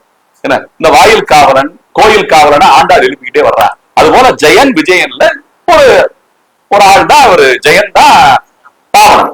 அப்ப ராவணன் யாரு? அவனும் வந்து ஒரு நாடகக்காரன் தான். அங்க எங்க வைகுண்டத்துல இருந்து இறங்கியிருக்கான். இதை நம்ம சொல்லவும் இல்ல. ராவணன் தமிழன் சொல்லும்போது அவன் பேரு ஜெயன்பா, அவன் வந்து வைகுண்டத்துல இருந்து இறங்கியிருப்பான்னு சொல்லி நம்ம எதிர்மறை ஆற்றல் இல்லையே. நம்ம ராவணன் தமிழன் சொல்றதுலயே அப்படியே மயங்கி போயிடுறான். ஆஹா தமிழனா அப்படியா அப்படின்னு வளர்ச்சி பார்த்தா நம்மள வைத்தியகார ஆகிறான புரிஞ்சுக்கிறோம் நம்ம. ஆகையாலே இந்த ராமனும் சேர்ந்து வைகுண்டத்திலே சாபத்தினால் இறங்கி வந்து இங்க இவ்வளவு அவசரப்படுறாங்க. நமக்கு எல்லாம் ஒரு பாடம் புகட்ட வேண்டும் என்பதற்காக வேற எதுவும் கிடையாது. நாடகமே இந்த பாடத்தை நமக்கு சொல்லி தருவதற்காகத்தான். என் நண்பன் ஒருத்தர் இருக்கான், சீக்கிரமா மோட்சம் போகணும்னா என்ன வரம் வேணும்னு சொல்லி ராமன் கேட்டிருக்கான் அந்த ஜெயன் விஜயன்கிட்ட. இந்த சனகாதி முனிவர்களிடம் சாபம் பெற்றுத்தான் இந்த ஜெயன் விஜயன் தான் வந்து மறுபடியும் இந்த புராணத்துல தசாவதாரத்துல நம்ம பாக்குறோம். ஹிரண்யாட்சன், அப்புறம் கம்சன், தந்தவத்திரன், என்ன மகாபாரதத்துல துவாபர யுகத்துல, அப்புறம் வந்து திரேதா யுகத்துல வந்து ராவணன் கும்பகர்ணன் பிறந்திருக்காங்க. அப்புறம் கம்சன் தண்டவத்திரன். இப்ப வந்து கலியுகத்துல எத்தனை ராவணன்கள், எத்தனை தந்தவத்திரர்கள், எத்தனை ராவணன்கள், கம்சன்கள்னு தெரியவே மாட்டேங்குது. என்ன கம்சன்கள் அப்படி, கம்சன் அப்படின்னா கஞ்சன் வயிற்றில், என்ன கஞ்சன் வயிற்றில் ஆண்டாள் பாடியிருக்கா. கஞ்சன் வயிற்றில் நெருப்பென்ன நின்ற நெடுவாலை அப்படின்னு பாடியிருக்கா. கஞ்சன் அப்படின்னா கம்சனை தான் குடிக்கிறா ஆண்டாள். ஆகையில அது ஒரு விஷயமாக நாம தான் தெரிஞ்சுக்கொள்ளலாம். இப்படி எத்தனை அவதாரங்கள் எடுத்தாலுமே இந்த ஜெயன் விஜயன் தான் மாறி மாறி பிறக்கிறார்கள். இவங்களை நீங்க தமிழன் நினைச்சாலும் பரவாயில்ல, இல்ல அரபியாக்காரன் நினைச்சாலும் பரவாயில்ல, இவங்க ரெண்டு பேரும் ஜெயன் விஜயன் தான்.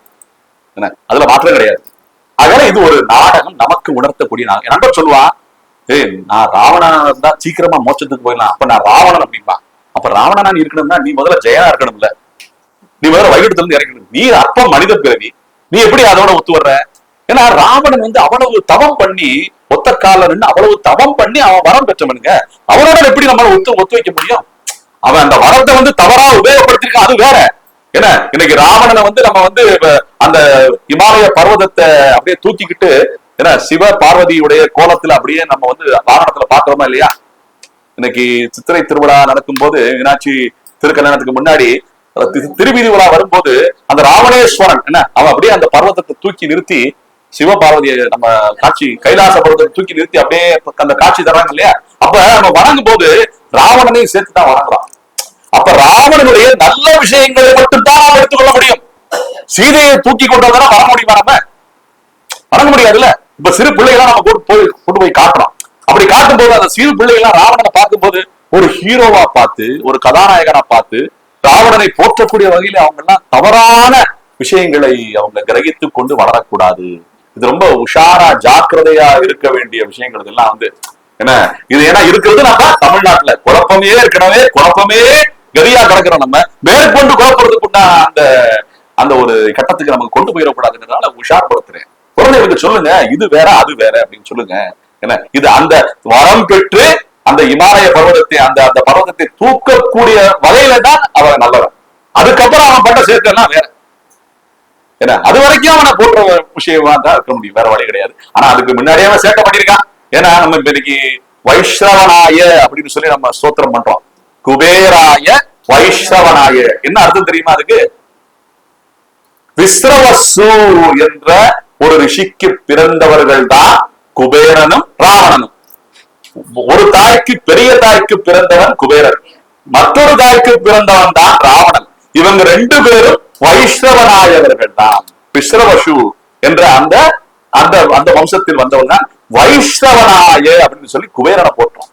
ராவணனும் வைஷ்ணவனன் தான், விஸ்ரவசு என்ற அந்த ரிஷிக்கு பிறந்தவன் தான். ஆனால் வைஷ்ணவனாய அப்படின்னா குபேரனுடைய சகோதரன் தான் ராவணன்.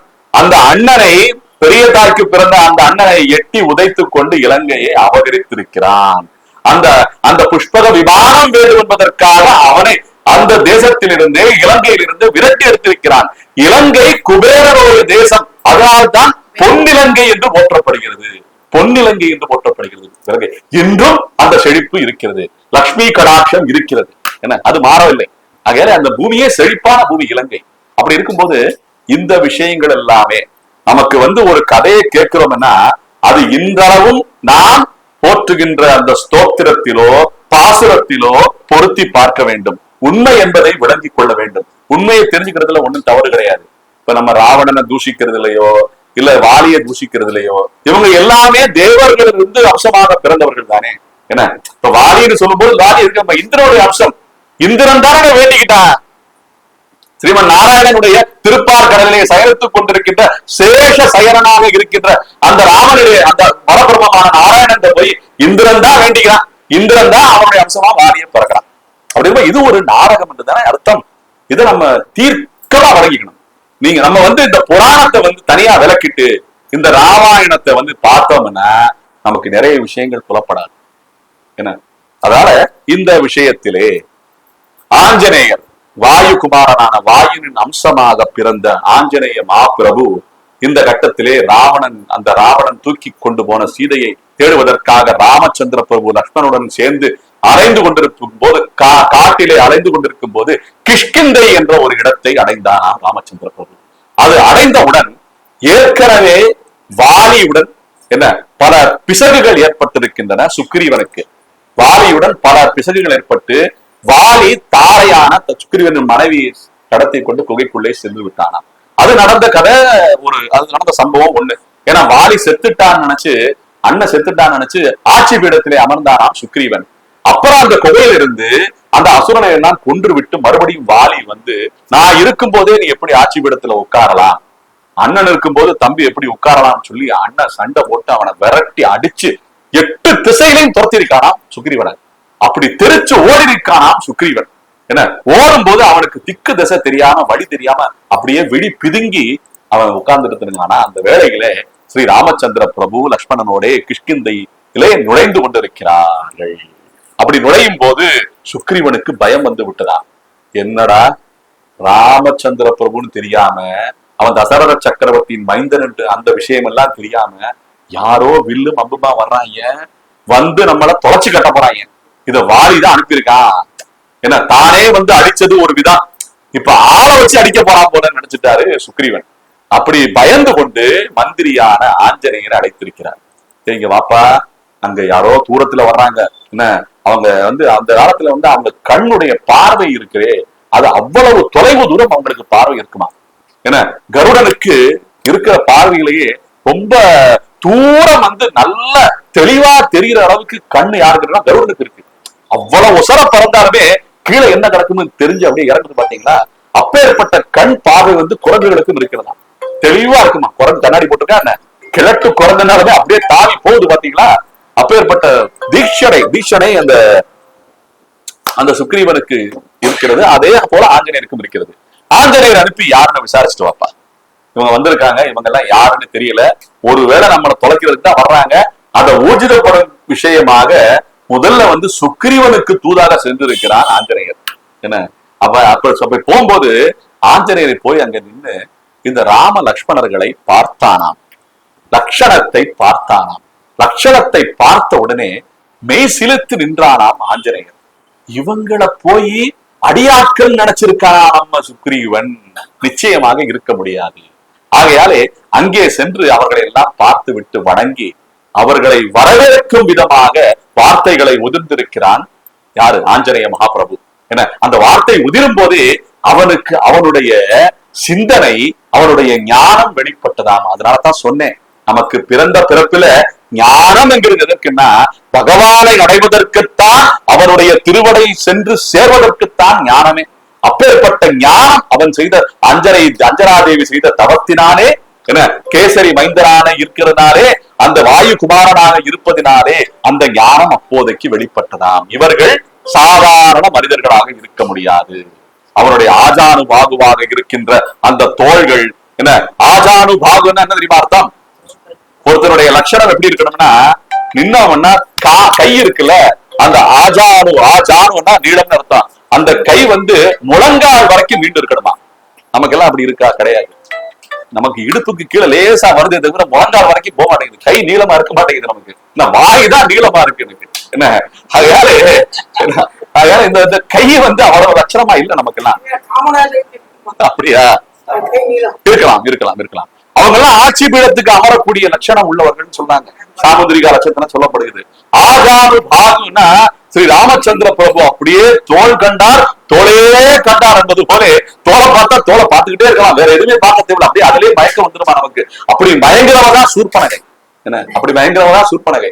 என்ன சூர்பனகை வைய வந்த வாயாலே வாழ்த்தி போனார்னு சூர்பனகை சொல்லுவாங்க. அண்ணன்ட்ட போய் கோல் சொல்லும் போது அவங்க மோசமானவங்க 2 பேரும், என்ன அவங்க ரொம்ப வந்து மானத்தை பங்கம் பண்ணிட்டாங்க, அவங்கள வந்து நம்ம போய் கொன்றணும்னா சொல்லலையா. போய் ராவணன்ட்ட அண்ணன்ட்ட சொல்லும் போது சூர்பனகை சொல்றானா, அப்பேற்பட்ட அழகானவர்கள், என்ன தாமரை போன்ற இதழ்கள், என்ன அப்படி அவருடைய தோலை பார்த்தான்னா அவ்வளவு மலை போல இருக்கின்ற தோள்கள், என்ன அப்படின்னு சொல்லும்போது முதல்ல ராவண வந்து ராமனுடைய அந்த வர்ணனையை பார்த்து மயங்கிருக்கான். அப்பேற்பட்ட பரக்கரவசாலி, அப்பேற்பட்ட தோற்றம், அழகு, அப்படி எல்லாம் இருந்திருக்காங்களா அப்படின்னு சொல்லி சூர்பனையை விளக்கி இருக்காராம் ராமனை பற்றி. அப்புறம்தான் சீதையை பற்றி சொல்லியிருக்கார். கொஞ்ச நேரம் அப்படியே மயங்கின அந்த மயக்கத்திலேயே ராமனை பார்த்து இருக்கான். அதான் பரபிரம்மம்.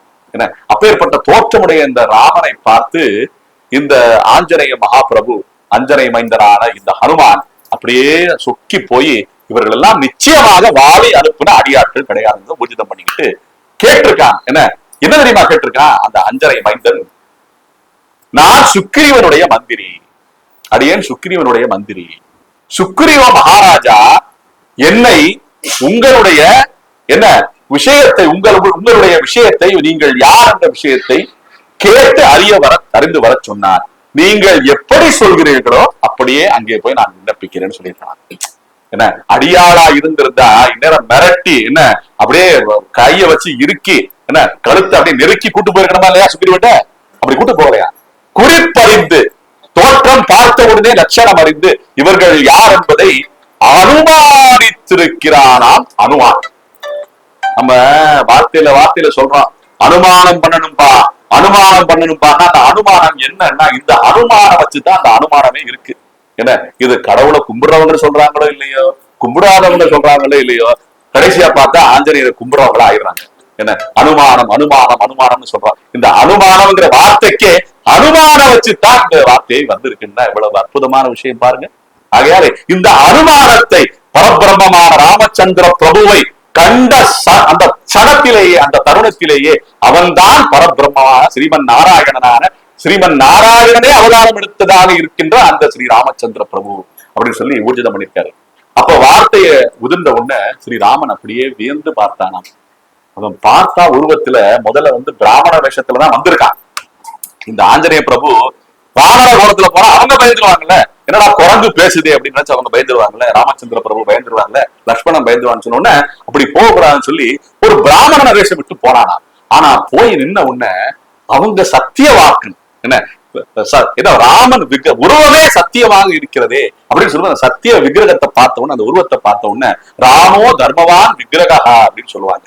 ராமோ தர்மவான் விக்கிரகா, சத்தியம் பத தர்மம் சர என்ன தர்மமே உருவெடுத்த ராமன் அப்படின்னு இருக்கும்போது அந்த உருவத்தை பார்த்த உடனே தன்னுடைய வேஷத்தையே கலக்கி கொண்டு மறுபடியும் வாரணமாயிட்டானா ஆஞ்சநேய மகாபிரபு. இவங்க கிட்ட எல்லாம் பொய் பேசவே கூடாது, வேஷமிடவே கூடாதுன்னு சொல்லி அந்த எண்ணத்துக்கு உன்னத எண்ணத்துக்கு ராமச்சந்திர பிரபுவை பார்த்த உடனே அனுமானுக்கு வந்திருக்கிறது என்றால் எப்பேற்பட்ட ஒரு இணைப்பு பாகவத அந்த பக்தி அப்படிங்கறத நமக்கு தெரிஞ்சுக்கணும். அந்த பாகவதர்களை போற்றுவதுதான் நம்முடைய தர்மம். பக்தர்கள் என்றாலே பாகதினா ஆண்டவனை அடையக்கூடிய பாதை தான் அந்த கதி. அந்த ஆண்டவனை அடையக்கூடிய வழிதான் பக்தின்னு சொல்றான். அந்த பக்தியிலேயே சிறந்தது பகவத் பக்தின்னு சொல்றாங்க. பகவத் பக்தினா ஆண்டவனை நேரா செஞ்சு நேரா நம்ம ஆண்டவனை சேவை செய்து ஆண்டவனுக்கு கைங்கரியம் செய்து நாம் ஆண்டவனை அடைதல் ஒரு விதம். அதை விட சிரேஷ்டமானது எது என்றால் அடியார்களுக்கு சேவை செய்து அடியார்களுக்கு கைங்கரியம் செய்தால் ஆண்டவன் மகிழ்கிறானாம் என்பதுதான் பொருள். ஆகையாலே ஆஞ்சநேயர் ஒரு மகா பாகவதன், மகாபக்தன். அவருக்கு சேவை செய்தால் ராமச்சந்திர பிரபு அப்படியே உகக்கிறான், மனம் உகக்கிறான் என்பது போல இருக்கிறது இந்த கட்டத்திலே. ஆகையாலே ராமச்சந்திர பிரபு நமக்கு ஒரு சிறந்த பக்தன் ஆஞ்சநேயர் கிட்டி இருக்கிறான். இப்போது இவன் தான் இவ்வளவு அருமையாக பேசுகின்ற இலக்கணங்களை எல்லாம் ராமன் சொல்லியிருக்கான், லட்சுமணன் சொல்லியிருக்கான். இவன் சாதாரண குரங்கு கிடையாது, இவன் நவ வியாக்கரணங்களையும் கற்றிருந்தால்தான் இப்படி பேச முடியும். எல்லா இலக்கணங்களையும் எல்லா சாஸ்திரங்களையும் எல்லா வேதாந்தங்களையும் கற்று தேர்ந்திருந்தால் மட்டும்தான் இப்படி தெளிவாகவும் பக்குவமாகவும் பேசவும் ஆற்றல் இருக்கும் என்பதை ஆஞ்சநேயர் உணர்ந்து ராமச்சந்திர பிரபு உணர்ந்து லக்ஷ்மணனுக்கு சொல்லி இருக்கிறான். எப்படி இருக்கும் பாத்தீங்க. அப்பவே சொல்லிட்டானா, இவன் சொல்லின் செல்வன் என்ற பட்டத்தை ஸ்ரீ ராமச்சந்திர பிரபு அளித்திருக்கிறார் ஆஞ்சநேயருக்கு. கம்பராமாயணத்திலே வருகிறது. இந்த சொல்லின் செல்வன் என்ற வார்த்தை அந்த இரண்டு பேரும் அறிமுகப்படுத்திக் கொள்ளும் போதே வந்து விட்டதா. சொல்லின் செல்வன் என்ற வார்த்தை சீதையை பார்த்து விட்டு கண்டேன் சீதைன்னு சொல்லும் போது முதல்ல கண்டேன் சீதைன்னு அவன் சொல்லல, கண்டேன் கற்பினுக்கு இனியாளைன்னு தான் சொல்லியிருக்கான்.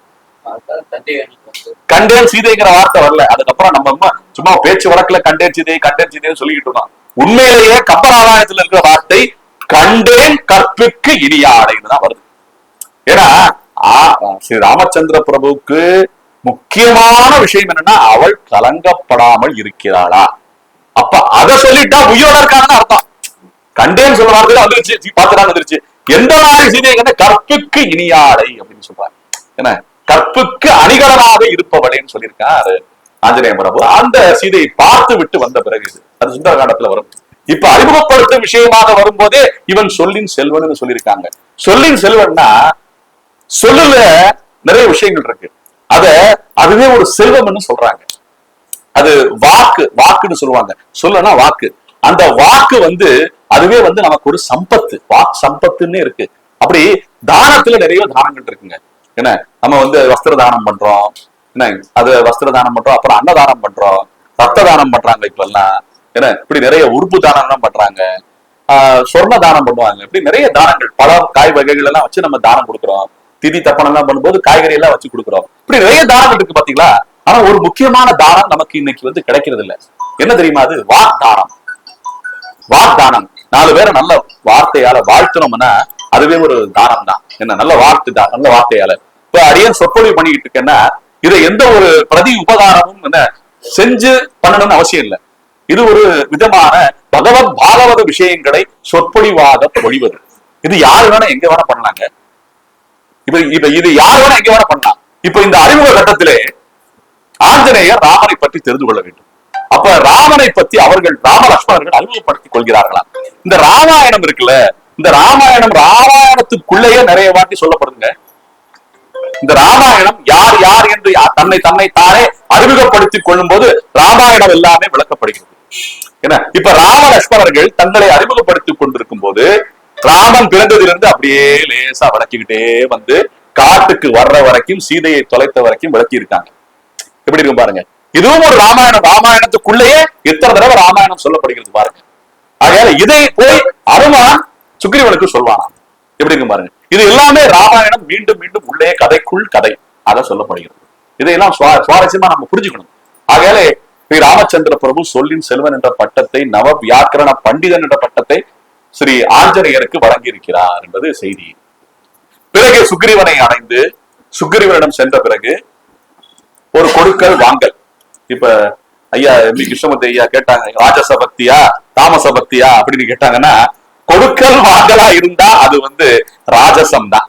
என்ன அது ராஜசம் தான். ஏன்னா நமக்கு ஒரு வேண்டுதலை வச்சு இது நடந்தா இதை கொடுக்குறேன், இது நடந்தா என்ன உனக்கு ஒரு 10 ரூபாய் கொடுக்குறேன், என்ன நடந்தா எனக்கு ஒரு 10 லட்சம் கிடைச்சா, 10 லட்சம் கிடைச்சா ஒரு 1000 ரூபாய் கொடுக்குறா, என்ன 10 ரூபாய் கொடுக்குறேன், என்ன அது என்ன நடக்கும்? அந்த ₹1,00,000 கிடைச்ச உடனே 10 லட்சம் கிடைச்ச உடனே உல்லாச பயணம் போய்கிட்டு அப்படியே சுத்திட்டு வந்துட்டு இந்த வேண்டுதலையும் மறந்துடுவாங்க.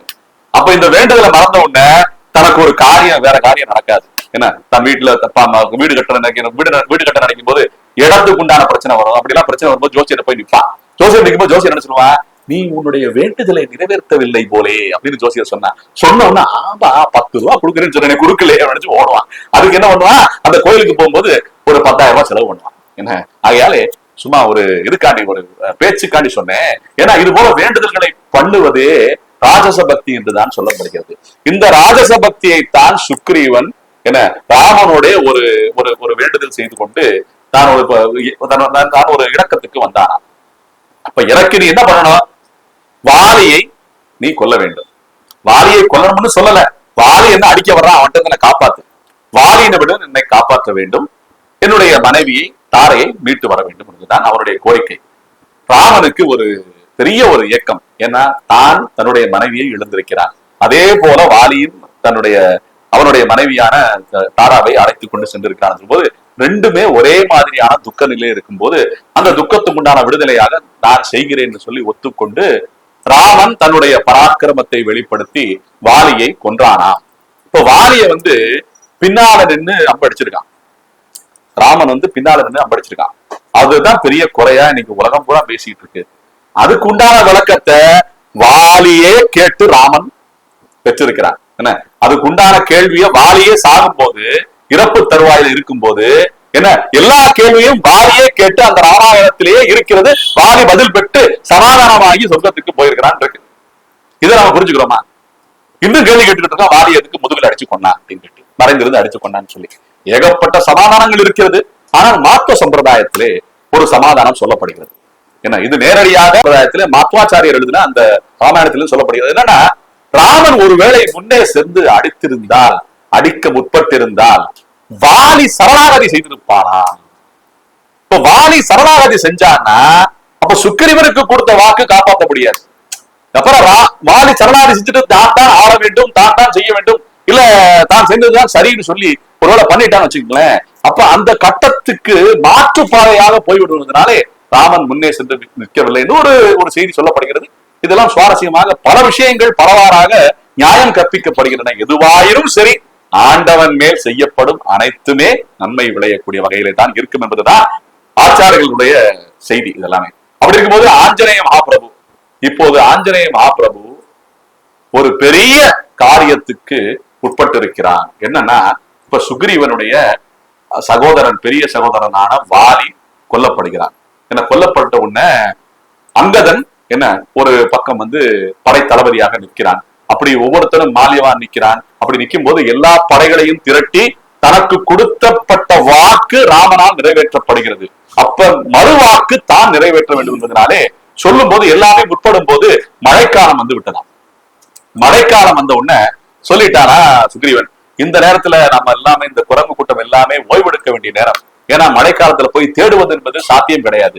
அந்த மழைக்காலத்துல போய் அவஸ்தப்படணும், போகவே நகர்ந்தே போக முடியாது. சில காடுகளுக்குள்ள நகர்ந்து போக முடியாது. சாக்கடை சகதியும் சேருமாக இருக்கும் போது நிறைய அவஸ்தைகள் இருக்கிறதுனால மழைக்காலத்துல தேடவனா, மழைக்காலம் முடிஞ்ச உடனே ஐப்பசி கார்த்திகை முடியட்டும் மார்கழி வந்த உடனே தேடுவோம் அப்படின்னு நினைச்சு அவங்க அந்த ஓய்வெடுப்பதற்காக வானர கூட்டங்கள் எல்லாம் சென்றலாம். இவரும் குகைக்குள்ள போயிட்டாராம். யாரு? சுக்ரீவனும் குகைக்குள்ள போயிட்டாராம். போனவங்க இந்த மழைக்காலம் எல்லாம் முடிந்து விட்டதாம். முடிந்த உன்னையும் வரவே இல்லையா. சுக்ரீவன் தனக்கு கொடுத்த வாக்கை காப்பாற்ற முடியாமல் சுகபோகத்திலே மதுவை அறிந்து கொண்டு தன்னுடைய பெண்டாட்டிகளுடன் அப்படியே சுகபோகத்திலே அந்த குகைக்குள்ளேயே கடந்தானா. என்ன, அப்படி இருக்கும்போது நேரம் காலம் தாமதமாகி கொண்டு போய் காலம் கடந்து கொண்டு போயிருக்கிறதே அப்படின்னு சொல்லி ராமன் அப்படியே கொஞ்சம் அவஸ்தையில உண்டாகி லட்சுமணனிடம் நீ போய் என்னன்னு செய்தி பார்த்துட்டு வா அப்படின்னு சொல்லி அனுப்பியிருக்காரா. அப்படி அனுப்பும் போது ஸ்ரீ ஆஞ்சநேயர் சொல்லியிருக்காரா சுக்ரீவன்ட்ட, இப்படி கால தாமதம் ஆகிட்டு இருக்கு, இதுக்கு மேல தாமதப்படுத்தினா நாம் ராமனுடைய கோபத்துக்கு ஆளாவோம் என்பதை உணர்த்தி இருக்கிறான். மந்திரி சொல்லியிருக்கான். அதையும் பொருட்படுத்தாம அங்க சொல்லின் செல்வன் இருக்கான, அந்த சொல்லின் செல்வன் உடைய அந்த சொல்லை பொருட்படுத்தாம தான் மறுபடியும் சுகபோகத்திலே இருக்கும் போது இந்த லக்ஷ்மணன் தன்னுடைய நாணை எடுத்துக்கொண்டு அப்படியே ஒரு நாணை அப்படியே இழுத்து அடித்திருக்கிறார். அந்த சத்தத்தை கேட்ட உடனே பதறி போய் சுக்ரீவன் வர பார்த்திருக்கிறானா. அப்ப ஆஞ்சநேயர் சொன்னானா, சுக்ரீவா நீ போய் முகத்தை காட்டிராத. என்ன, இந்த இந்த இந்த இந்த நிலைமைக்கு ஆளானதற்கு காரணமே தாரை தான். என்ன, தாரையை கடத்தி கொண்டு போனதினாலே தான் ராமச்சந்திர பிரபு அந்த கடத்தலிலிருந்து மீட்டுவதற்காக வாரியை கொன்று மீட்டு தந்திருக்கிறார். அப்ப அந்த அந்த அவஸ்தைக்குண்டான அந்த அவலையான என்ன தாரையை அனுப்பு அப்படின்னு சொன்ன தாரையுடைய முகத்தை பார்த்த உடனே லக்ஷ்மணன் இளையாழ்வான் சொல்வார்கள் லக்ஷ்மணனை, அவ அப்படியே தலையை குனிஞ்சு கொண்டானா. ஏன்னா தாரை வந்த உடனே இவளுக்காகத்தானே ராமன் இவ்வளவு முயற்சி எடுக்கிறான். இவள் முன்னே வந்த உடனே கோபம் எல்லாம் தீர்ந்து அப்படியே அற்று போனவனாக நின்று அப்படியே கருணையோடு பார்த்து மறுபடியும் சமாதானத்துக்கு சீதையை தேடுவதற்காக அந்த செயலுக்காக அந்த பெரிய செயலுக்காக அந்த முயற்சியை எடுக்க ஆரம்பித்திருக்கிறார்கள் என்பது ராமாயணத்திலிருந்து நாம் அறிகின்ற செய்தி. இதுல என்னன்னா, ஒவ்வொரு கட்டத்திலையும் ஆஞ்சநேய மகாபிரபு இரு பக்கமும் உள்ள அந்த பக்குவத்தை அவன் செய்து கொண்டிருந்திருக்கிறான். ஏன்னா ராமனுக்கு தேவையான அந்த அந்த வேண்டுதலும் நிறைவேற வேண்டும். அதே போல சுக்ரீவனுக்கு தேவையான அந்த வேண்டுதலும் நிறைவேற வேண்டும். இப்படி தூது ஆக, ஏன்னா ராம தூதன் சொல்வது தூது நடந்துகிட்டே இருக்கு. சீதையை மீட்டுவதற்காக இலங்கைக்கு சென்றது மட்டும் கிடையாது, அப்பப்ப ஆலோசனை என்ன சரியான ஆலோசனை கொடுக்க வேண்டுமோ. ஏன்னா இப்ப சுக்ரீவன் வந்திருந்தான்னா ஒருவன் அடிச்சு கொண்டிருந்தா காரியம் கெட்டுரும்ல. என்ன, அந்த வேலையில பாத்தீங்கன்னா வாகனங்கள் அப்புறம் குதிக்க ஆரம்பிச்சு தன்னுடைய அரசனை கொண்டு விட்டான்னு சொல்லி வாகனம் குதிக்கும். அப்ப அங்க அப்படியே கலவரம் மூலியமா ஆயிருமா இல்லையா. அந்த கலவரங்கள்லாம் நடக்கக்கூடாதுங்க.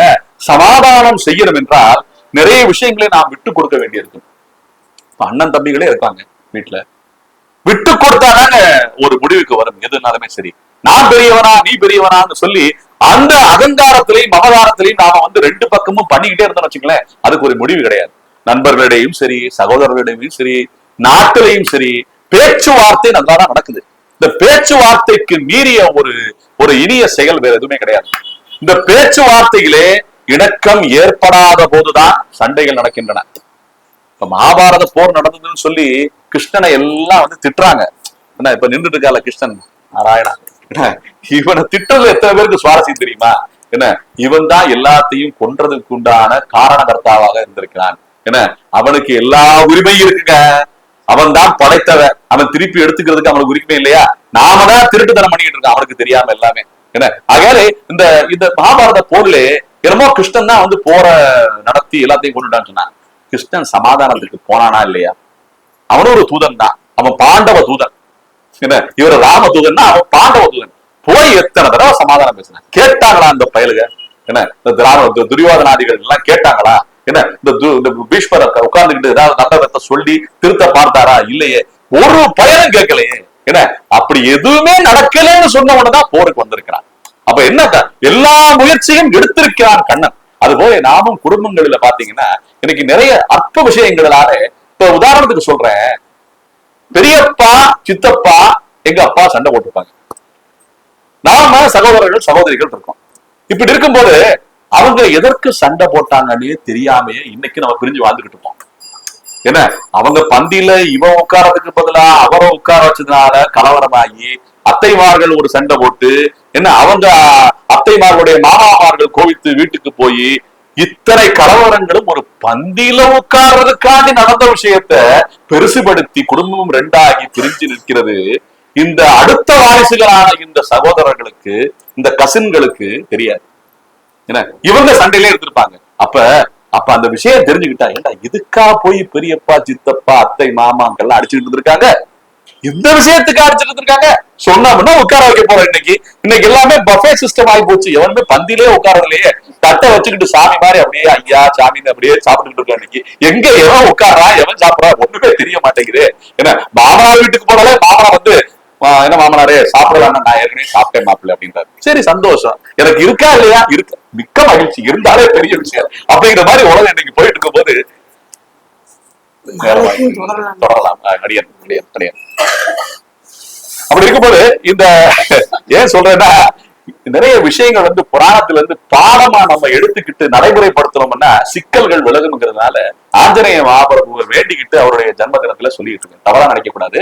இது ஏன்னா ஒவ்வொரு விஷயமும் நம்ம வந்து இந்த காலத்துல பொருத்தி பார்க்கும் போதுதான் நமக்கு உபயோகமாகிற பொருளாக இருக்கும், அது விளங்கும். அது ஆகையால ஸ்ரீமத் ஆஞ்சநேய மகாபிரபு இன்றைய தினத்திலே அவருடைய வைபவங்களை எல்லாம் கேட்டு வரும்போது, இந்த ஆஞ்சநேய மகாபிரபு தொடர்ந்து சீதையை தேடுவதற்காக அவன் காட்டிலே அலைந்து கொண்டிருக்கும் போது ஒரு கட்டத்திலே என்ன இந்த சுக்ரீவனுடைய ஆணைப்படி ஒவ்வொரு பக்கம் ஒவ்வொரு குரங்கு கூட்டம் போயிருக்கு. ஏன்னா அப்படி போகும்போது திசைகளா பிரிஞ்சு பிரிஞ்சு போகும்போது தென் திசையை நோக்கி அனுப்பியிருக்கிறாராம் சுக்ரீவன். நீ தென் திசை பக்கம் போன்னு சொல்லி சுக்ரீவனும் அங்கதனும் சேர்ந்து அந்த படைகளை எல்லாம் திரட்டி கொண்டு போய் கொண்டிருக்கிறார்கள். அப்படி போகும்போதுதான் ஆஞ்சநேய மகாபிரபு தமிழ்நாட்டு பக்கம் இந்த தென்னாட்டு பக்கம் வர்றாருங்க. அப்படி அவர் வந்த இடம் தான் மகேந்திரகிரி. மகேந்திரகிரின்னு அது தெரியுமா? திருக்குறுங்குடி திவ்யக்ஷேத்திரம் இருக்கு 108 பிரதேசத்துல. திருக்குறுங்குடின்னா திருக்குறளப்பன்னு சொல்லுவாங்க. அவர் வந்து அவருடைய பேர் என்ன, வடிவழகி நம்பின்னு சொல்லி மலைமையில நின்று இருக்காரு. அவரை தான் ராமானுஜர் வந்து சிஷியனையா ஏற்று அந்த வடிவழகிய நம்பியே கேட்டிருக்காரா ராமானுஜர். எப்படிப்பா நீ சொன்னா எல்லாரும் கேட்கறாங்க, நான் சொல்லி எவருமே கேட்கலன்னா அப்ப நீ சிஷியனா சொன்ன நான் வந்து உன்னை பத்தி பேசினா 4 பேர் கேட்பாங்க, நீயே உன்னை பத்தி பேசிக்கிட்டா எவன் கேட்பாங்கன்னு அந்த சம்பாஷணை எல்லாம் நடந்த அந்த திவ்ய கஷேத்திரம் ராமானுஜருடைய அபிமான கஷேத்திரமாக இருக்கின்ற திருக்குறுங்குடி, திருமங்கை ஆழ்வாருடைய கடைசி அது நிலை, திருவடி நிலை அங்க இருக்கிறது. அங்கதான் அவங்களுடைய திருவரசு இருக்கிறது திருக்குறுங்குடியில தான். அப்பேற்பட்ட திவ்ய கஷேத்திரம் தான் மகேந்திரகிரி சொல்லுவாங்க. அந்த மகேந்திரகிரி பக்கம் தான் ஆஞ்சநேய மகாபிரபு எல்லாம் வந்து அப்புறம் திருப்புல்லாணி கஷேத்திரம் பக்கம் எல்லாம் வந்திருக்காங்க. இதெல்லாம் தமிழ்நாடு நம்ம மதுரையம்பதியுடைய தேசம். இதெல்லாம் மதுரை பக்கம் எல்லாம் வந்து அப்புறம் தான் கடைசியில சீதா பிராட்டியை தேடுவதற்காக அப்படியே யோசிச்சுட்டு இருக்கும் போது அவ்வளவுதான் முடிஞ்சது கதை. இனிமே நமக்கு ஒண்ணுமே வாய்ப்பில்ல, சுக்ரீவன் தலையை எடுத்து விடுவான். என்ன ஆணையிட்டு இருக்கான், நீங்க வந்து சீதா பிராட்டியை கொண்டு வரலன்னா எனக்கு எப்படி ராமச்சந்திர பிரபு தாரையை மீட்டு தந்தாரோ அதே போல சீதையை மீட்டு வரலைன்னா என்ன செய்தி கொடுக்கலன்னா எல்லாருடைய தலையை எடுத்துருவேன்னு சொல்லி அங்க குரங்கு கூட்டம் எல்லாம் கிழக்கு பக்கம் போன குரங்கு, மேற்கு பக்கம் போன குரங்கு, என்ன அப்படியே வடக்கு பக்கம் போன குரங்கு எல்லாம் அப்படியே பதுங்கி இருக்கா. ஒருத்தர் வந்து சேரலையா. இந்த ஆஞ்சநேய படையும் அங்கதனுடைய படையும் பாத்தீங்கன்னா அப்படியே மயங்கி இருக்கும் போது சம்பாதி என்ற ஒரு கழுகு தென்பட்டிருக்கிறது. என்ன சம்பாதி, நமக்கு வாழ்க்கையில நல்ல சம்பாத்தியம் வேணும்னா அந்த மாதிரி ஆட்கள் பக்கத்துல இருக்கணும். என்ன நமக்கு தொலைஞ்ச விஷயங்களா திருப்பி கிடைக்கக்கூடிய வகையிலே சம்பாதி இருக்குன்னு சொல்வது போல அந்த சம்பாதி தென்பட்டு இருக்கிறான் இந்த ஆஞ்சநேய மகாபிரபுவுக்கும் அங்கதனுக்கும் தென்படும் போது அவன் சொல்லி இருக்கிறான். இவங்க எல்லாம் அப்படி புலம்பிக்கிட்டு இருந்திருக்காங்க, எங்க சீதை போயிட்டா, என்ன எவன் தூக்கிட்டு போனானோ, எந்த பக்கம் தூக்கிட்டு போனானோ ஒண்ணுமே புரியலையே, அப்படி புலம்பிக்கிட்டே இருக்கும்போது சம்பாதி அந்த கிழட்டு கழுகு கேட்ட உடனே அந்த ஒத்தை இறக்கை ஒடிந்த அந்த கழுகு சம்பாதி வந்து அப்படியே தட்டி தட்டி தட்டி தட்டி வந்து, நீங்க யாருப்பா, யார தேடிக்கிட்டு இருக்கேன்னு கேட்கும்போது சொல்லி இருக்கிறார்கள் அவர்கள். அந்த ஆஞ்சநேயர் பிரபு சொல்லி இருக்காரு, இந்த மாதிரி ராமச்சந்திர பிரபுவுடைய மனைவியான சீதை ராவணனால் கடத்தப்பட்டிருக்கிறான்.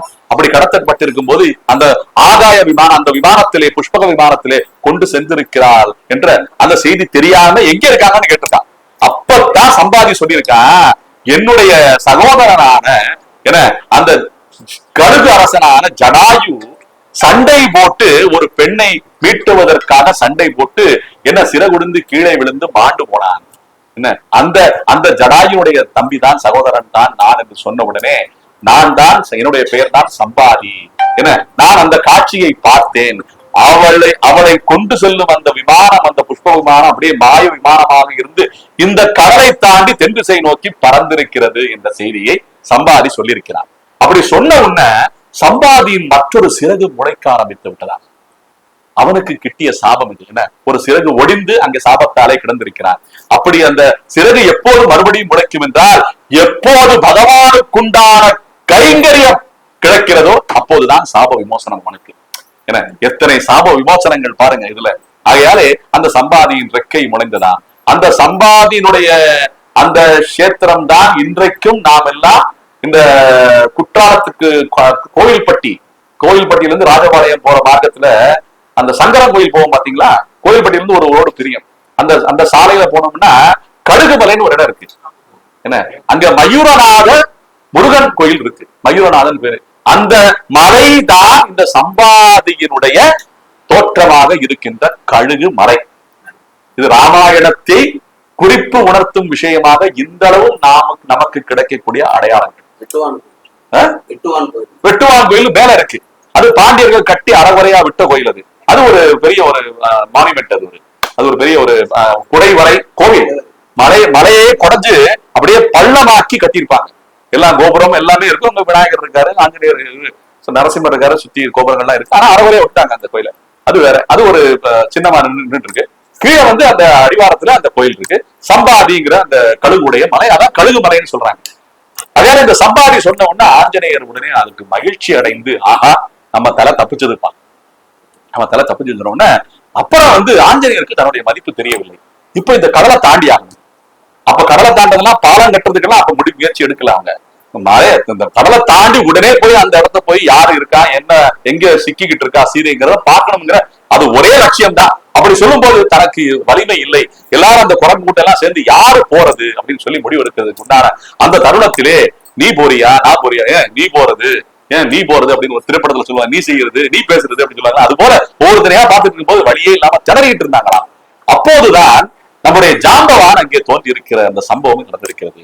இவருடைய வலிமையை குறிப்பிடத்திருக்கிறான் ஜாம்பவான். உனக்கு இருக்கிற பராக்கிரமம், உன்னுடைய பிறப்பினுடைய அந்த மகிமையை, என்ன அந்த ஜனன மகிமையை, ராமன் எப்படி மகிமையை மிக்க ஒரு அரசனாக இருந்திருக்கிறானோ அதே போல அத்தனை பராக்கிரமும் உனக்கு இருக்கிறது. அதனாலேதான் ராமன் தேர்ந்தெடுத்து உன்னை அனுப்பும் விதமாக இது இருந்திருக்கிறது. நிறைய கட்டத்துல வந்து ராமன் சுக்ரீவன் எதற்கு அனுமானை தேர்ந்தெடுக்க வேண்டும் என்ற ஒரு கேள்வி வரலாமா இல்லையா? எதுக்கு தேர்ந்தெடுக்க? ராமனே முதல்ல தேர்ந்தெடுத்திருக்கான். என்ன, ராமன் தேர்ந்தெடுத்து அந்த அளித்த மோதிரத்தை அளித்திருக்கிறான் ஆஞ்சநேயரிடம். ஏன்னா எத்தனை குரங்கு கூட்டம் இருக்குங்க, என்ன அங்கத இருந்திருக்கான், மாலியவான் இருந்திருக்கான், எத்தனை பேர் இருந்திருக்காங்க. எத்தனை குரங்குகிட்ட இருந்தாலுமே ஆஞ்சநேயத்தை மட்டும்தான் தனியா கூட்டு வந்து இந்த மோதிரத்தை அடிச்சிருக்காரு. அப்பவே ஆஞ்சநேயர் தான் தகுதியானவர் என்பது உறுதியாகிவிட்டது. ஏன்னா எல்லாரும் அதை புரிஞ்சுக்கணும். ஏன்னா இத்தனை பேர் தேட போனாலுமே சுக்ரீவனுக்கே அது புரியல, ஆஞ்சநேயர் தான் கொடுத்திருக்கான் அந்த மோதிரத்தை. ஏன்னா அப்படி இருக்கும்போது ஆஞ்சநேயரை எப்படி தேர்ந்தெடுக்கிறார் என்றால், அவனால் தான் இது சாத்தியமாகும். அசாத்திய சாதக பிரபு அவன். என்ன, ஆகையால ஆஞ்சநேயர் தேர்ந்தெடுத்து அப்பவே அந்த முடிவு கட்டிட்டான் ராமர். என்ன, ஆகையால சொல்லின் செல்வனுங்கிற பேரு தன்னுடைய சொல்லை கேட்டு அவன் செல்வான் சீதையை மீடுவதற்காக என்பதுதான் சொல்லின் செல்வன் என்பது அந்த பெயர் அவனுக்கு ஏற்றதாக இருந்திருக்கிறது என்பது ஒரு செய்தி, சுவாரஸ்யமான செய்தி. இப்படி இருக்கும்போது ஆஞ்சநேய மகாபிரபு இந்த கடலை நம்ம இலங்கைக்கும் தமிழ்நாட்டுக்கும் இடையில் இருக்கிற அந்த சமுத்திரத்தை தாண்டி ராமநாமம் சொன்ன பிறகே ராம ராம ராம ராம ராம ராம என்று அந்த ராம நாமத்தை ராமனை காணும் போதும் அது வரவில்லை, ராமனுடன் பழகும் போதும் அது வரவில்லை, என்ன சுக்ரீவனிடம் அறிமுகப்படுத்தும் போதும் வரவில்லை, வாலியை கொல்லும் போதும் வரவில்லை. இத்தனை கட்டங்கள் என்ன சுக்ரீவன் காட்டுக்கு அந்த சீதையை தேடுவதற்காக தென் திசையை நோக்கி அனுப்பும் போதும் அவனுக்கு பராக்கிரமம் வெளிப்படவில்லை. ராம நாமத்தை சொன்ன உடனே அவனுக்கு எல்லா பலமும் எல்லா ஞானமும் வந்து விட்டதாம். அப்படியே அந்த க்ஷணத்திலேயே விஸ்வரூபம் எடுத்தாராம் ஆஞ்சநேய மகாபிரபு. இன்றளவும் பஞ்சமுக ஆஞ்சநேயர் என்று கொண்டாடப்படுகிறாராம். அப்படி கருடனுடைய பலம், அப்புறம் ஹயகிரீவருடைய பலம், எல்லா பலமும் சேர்ந்து ஆஞ்சநேயருடைய பலம் எல்லாமே அப்படியே தனிப்பட்ட வெளிப்பாட்டாக அது இருந்ததாம் அந்த ஆஞ்சநேய மகாபிரபுக்கு சொல்லும் போது இது எவ்வளவு வியப்பாக இருக்கிறது நமக்கு எல்லாமே இதெல்லாம் கேட்கும் போது. அப்ப பலம் ராமனாலே வருகிறதா, ராமநாமத்தாலே வருகிறது என்றால் ராமநாமத்தாலேயே பலம் வந்து விட்டதாம் ஆஞ்சநேயருக்கு என்பது போல அடியேன் இப்ப ஆரம்பிக்கும் போது இந்த சொற்பொழிவு ஆரம்பிக்கும் போதே ஸ்ரீராம் ஜெயராம் ஜெய் ஜெயராம் என்ற மூல மந்திரத்தை சொல்லித்தான் ஆரம்பித்தோம். ஏன்னா ராம நாமத்தை சொன்னாதான் ஆஞ்சநேயர் வரலாறு. நம்ம தனியா ஆஞ்சநேயரை வழிபட்டீங்கன்னா ஆஞ்சநேயர் கடாட்சம் கிடையாது. எந்த கோயிலுக்கு வேணா போய் பாருங்க, நீங்க எந்த கோயிலுக்கு வேணா போய் பாருங்க, ஆஞ்சநேயர் கோயில் இருக்கும் பேரு, ஆனா உள்ள போய் பாருங்களேன், ஓரத்துல ஒரு திசையில சீதா ராம லட்சுமணருடைய அந்த விக்கிரகம் இருக்கும். ஏன்னா அந்த விக்கிரகம் இருந்தா தான் ஆஞ்சநேயர் அது பாட்டுக்கு 16 அடி இருப்பாரு. ஆனா அந்த இடத்துல ராமர் இல்லைன்னா ஆஞ்சநேயர் இருக்க மாட்டாரு. ஏன்னா நம்ம தரிசனம் பண்றது விக்கிரகத்தை, ஆனா உண்மையிலேயே சூட்சம ரூபம் இதுதான். ஆகையால ராம நாமம் எங்கே இருக்கிறதோ, ராமன் எங்கே விக்கிரகம் இருக்கிறாமோ, விக்கிரகம் எங்கே இருக்கிறதோ அங்கேதான் ஆஞ்சநேயர் இருப்பார் என்பது அவருடைய வாக்கு, அவருடைய சங்கல்பம். இது ஆஞ்சநேயருடைய சங்கல்பம். அப்படி ராம நாமத்தை சொல்லிக் கொண்டே பறந்து கொண்டு சென்று என இடையில் வந்த அந்த அரக்கர்களையும் என்ன அங்க சுரதை என்ற ஒரு அரக்கி, அப்புறம் சிம்மிகா என்ற ஒரு அரக்கி, முதல்ல மைனாகம் என்ற ஒரு பர்வதம். அந்த மைனாக பர்வதம் யார் என்றால் தன்னுடைய தந்தையாரே யார் வாயு பகவானாலே காப்பாற்றப்பட்ட அந்த மலை. ஒரு யுகத்துல மலைகளுக்கெல்லாம் ரெக்கை இருந்திருக்கிறதா நமக்கு தெரியாதுங்க. இது மலைகளுக்கெல்லாம் ரெக்கை இருக்கு, அதெல்லாம் பறக்குமாம். அப்ப எக்கச்சக்கமா மலைகள் பறந்துட்டு இருக்குன்னு சொல்லி அந்த வஜ்ராயுதத்தால இந்திரன் ரெக்கையெல்லாம் வெட்டி விட்டாங்க. அப்படி வெட்டி விடும்போது ஒரு மலை மட்டும் என்ன அந்த வாயு பகவானிடம் வேண்டிக் கொண்டு தப்பித்ததான். அதற்குண்டான வழியை அந்த வாயு பகவான் செய்ததுனாலே அந்த விசுவாசத்துக்காக வாயு குமாரனான ஆஞ்சநேயர் வருகிறானே, அவன் இளைப்பாறுவதற்கான அந்த சேவையை செய்வோம்னு சொல்லி அந்த மைனாக பர்வதம் மேலெடுத்து வந்ததாம். வரும்போது ஆஞ்சநேயர் வேண்டிக் கொண்டதான். ஆஞ்சநேயர் சொன்னானாம், நான் போற காரியம் பகவத் கைங்கரியம், அது பகவானுடைய கைங்கரியம். இந்த கைங்கரியத்துக்கு சுகபோகங்கள் தடையாக இருந்தாலும் அதையும் விலக்கி விட்டு செல்வேன் இருக்க பாருங்க. அந்த வைராக்கியம், அதான் வைராக்கியம் சொல்றது. ஏன்னா இந்த சுகபோகத்திலே மைனாக பறவை வேண்டுவதனாலே தான் அப்படியே தூங்கி கொண்டு ஒரு 2 மாசம் தூங்கிக்கிட்டே கிடக்கலாம். என்ன அங்கேயே அப்படியே இருந்தா கூட தெரியாது, மாணவர்களுக்கும் தெரியாது, ராமனுக்கும் தெரியாது, சுக்ரீவனுக்கும் தெரியாது என்ன நடக்கும் போது. நம்ம அப்படித்தானே பண்றோம். என்ன ஒரு காரியம் நடக்கணும்னா அலுவலகத்திலே ஒரு விடுப்பு கொடுத்தாங்கன்னா அப்படியே போய் சுகபோகத்துல தூங்கி விடுப்பு அப்படியே நம்ம எக்ஸ்டெண்ட் பண்ணிட்டே இருப்போம். என்ன நடந்த அலுவலகத்துல நம்ம நமக்கு என்னங்கிற போது அன்னைக்கு செய்தி இருக்கு. அதனால இவர் அந்த காரியத்திலே மிக மிகவும் சிரத்தையாக இருந்து கொண்டு பறந்து சென்றாராம். தாடகையை வரம் செய்து அங்க இருக்க லங்கினி பஞ்சனாயன்னு சொல்லுவாங்க. லங்கினியை வரம் செய்து பிறகு அந்த லங்காவிலே நுழைந்து என்ன அத்தனை அரக்கி கூட்டம் எல்லாத்தையும் பார்த்து வரும்போது தானே திகைந்து போனாராம். இந்த அளவுக்கு லங்கை இருக்கிறதே, இந்த அளவுக்கு ஒரு அற்புதமான ஒரு கோட்டை இருக்கிறதே, மதில் கோட்டை இருக்கிறதே, இந்த அளவுக்கு பராக்கிரமமாக ராவணன் இருப்பாரோ என்று தானே வியக்கும் வண்ணம் லங்கை இருந்ததாம். என்ன அவ்வளவு வரம் பெற்று அவ்வளவு பலம் மிகுந்த என்ன அந்த இலங்கை மாநகரம் இருந்ததாம். அப்படி இருக்கும்போது சீதையை தேடி தேடி தேடி தேடி அலையும் போது ஒரு கட்டத்திலே ஆஞ்சநேயரே தன்னை பார்த்து ஒரு மாதிரி சங்கோஜப்பட்டு கொண்டானாம். நாம பிரம்மச்சாரி, நமக்கு கல்யாணம் ஆகல. அப்படி இருக்கும்போது இத்தனை அரக்கிகள் என அலங்கோலமாக படுத்திருக்கும் காட்சியெல்லாம் பார்க்கறதுக்கு தலையெழுத்தா என்ன நமக்கு என்ன அப்பேற்பட்ட காட்சியெல்லாம் பார்க்க நேர்ந்ததாம். அப்போது ஒரு பஞ்சனையிலே பண்டோதரி படுத்து கொன்ற காட்சியும் அவள்தான் சீதையாக இருக்குமோ என்று நினைக்கக்கூடிய வகையிலே உத்தமையாக இருந்தாராம் மண்டோதரி. தவசிரேஷ்டை, அவளுடைய என்ன மாங்கல்ய பலத்தினால்தான் ராவணன் அவ்வளவு சேட்டை பண்ணிட்டு இருக்கான். இப்படி மனைவிமார்கள் தர்ம பத்னின்னு சொல்லுவாங்க. என்ன கேள்விப்பட்டிருக்கோம்ல? நம்ம புருஷன்கள் எல்லாம் தர்ம புருஷன் சொல்றதே இல்லை. என்ன மனைவிமார்களை மட்டும்தான் யாருப்பா வந்திருக்காங்க கூடன்னா என்னுடைய தர்ம பத்தினி வந்திருக்காங்கன்னு சொல்லணும். நம்ம என்ன நம்ம புருஷங்கள்லாம் சொல்லிக்கணும். ஏன் தெரியுமா? அது தர்மம் என்ற ஒரு வார்த்தையே என்ன யாரால் நிறுவப்படுகிறது என்றால் பத்தினிகளால் தான் நிறுவப்படுகிறது. என்ன பத்தினி என்ற வார்த்தை என்ன தெரியுமா? பதிகளை நயமாக்குபவள் பத்தினி. பதி நயதீதி பத்தினி. நம்ம சம்சாரம் ஒரு மின்சாரம், என்ன அது ஒரு சாரம் அப்படின்னு சொல்லி பல வார்த்தைகளால இன்னைக்கு மனைவிமார்களை சொல்லிட்டு இருக்கோம். மனைவி ஒரு மந்திரி, என்ன மனைவி ஒரு மந்திரி, அதெல்லாம் கொஞ்சம் பரவாயில்ல. ஆனா மின்சாரம் சம்சாரம் சொல்லும் போது பயமா இருக்கு, நமக்கு ஷாக் அடிச்சிருமோன்னு. ஆகவே இன்னைக்கு பார்த்தோம்னா இந்த மந்திரிகள், இந்த தர்மத்தை அறிய வேண்டிய மந்திரிகள், ஏன்னா இந்த மனைவிமார்கள் முதல்ல தர்மம் என்கிற என்ன, அப்படி தர்மம் என்ன என்னன்னு தெரிஞ்சுக்கிட்டாதான் அவங்க தர்ம பத்தினி. தர்மம் என்னன்னே தெரியாம என்ன தரவிரி கோலமா, என்ன பொட்டு வச்சுக்காம பூ வச்சுக்காம, என்ன இன்னைக்கு திரிகிற இந்த இளைஞர்களை பார்த்தோம்னா பல ரகமா இருக்கு. ஃபேஷன் அப்படிங்கிற ஒரு வார்த்தையில தொலைஞ்சிருது தர்மமே. என்ன ஃபேஷன்ங்கிற வார்த்தையில தர்மம். அப்படி இருக்கும்போது இந்த தர்ம பத்தினியாக இருக்க வேண்டிய தர்ம பத்தினிகளாக நாம் எல்லாம் இருக்க வேண்டும். அப்படிப்பட்ட தர்ம பத்தினியாக இருக்கின்ற இந்த மண்டோதரியை பார்த்தும் எப்படி சீதை ஒத்துக்கொண்டிருப்பாள்? பஞ்சநிலை படுப்பதற்கு அதுவும் கிடையாது, அவளும் கிடையாதுன்னு சொல்லி பூஜ்யத்தில் வரும்போதே அப்படியே அசோகவனம் தென்பட்டிருக்கிறது.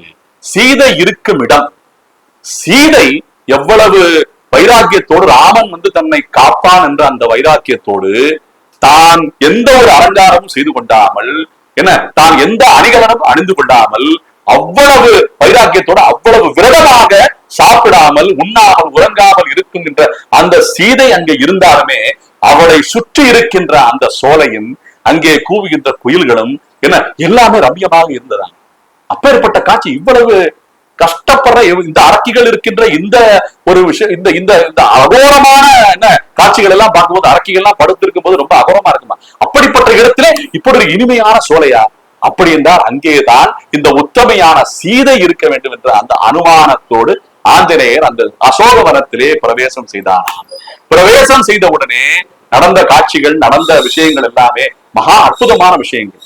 அந்த ஆஞ்சநேயர் சீதைக்கு தான் யார் என்பதை குறிப்புணர்த்த வேண்டும், அதற்கு என்ன செய்ய வேண்டும் என்ற அந்த சிந்தனையே பெரும் சிந்தனையாக இருக்கிறதா. ஏன்னா குரங்காகவே போய் நின்னோம்னா சீதை பயந்துருவா. என்ன தான் சொல்லக்கூடிய வார்த்தை சம்ஸ்கிருதமாக இருந்தால் பயப்பட்டு விடுவாள். ஏன்னா சம்ஸ்கிருதம்னா ராவணன் பேசுறது கூட சம்ஸ்கிருதம் தான், தமிழ் கிடையாது. அப்படி சம்ஸ்கிருதத்துல பேசினா ராவணனுடைய தூதராக இருப்பானோ இவன் பயந்து விடுவாள். அப்படி இப்பேற்பட்ட பல சிக்கல்கள் வந்துவிடக் கூடாது என்ற ஆலோசனை தனக்குள்ளேயே தான் செய்து கொள்ளும் போது மதுர பாஷையிலே பேசினாராம் ஆஞ்சநேயர் இருக்கிறது.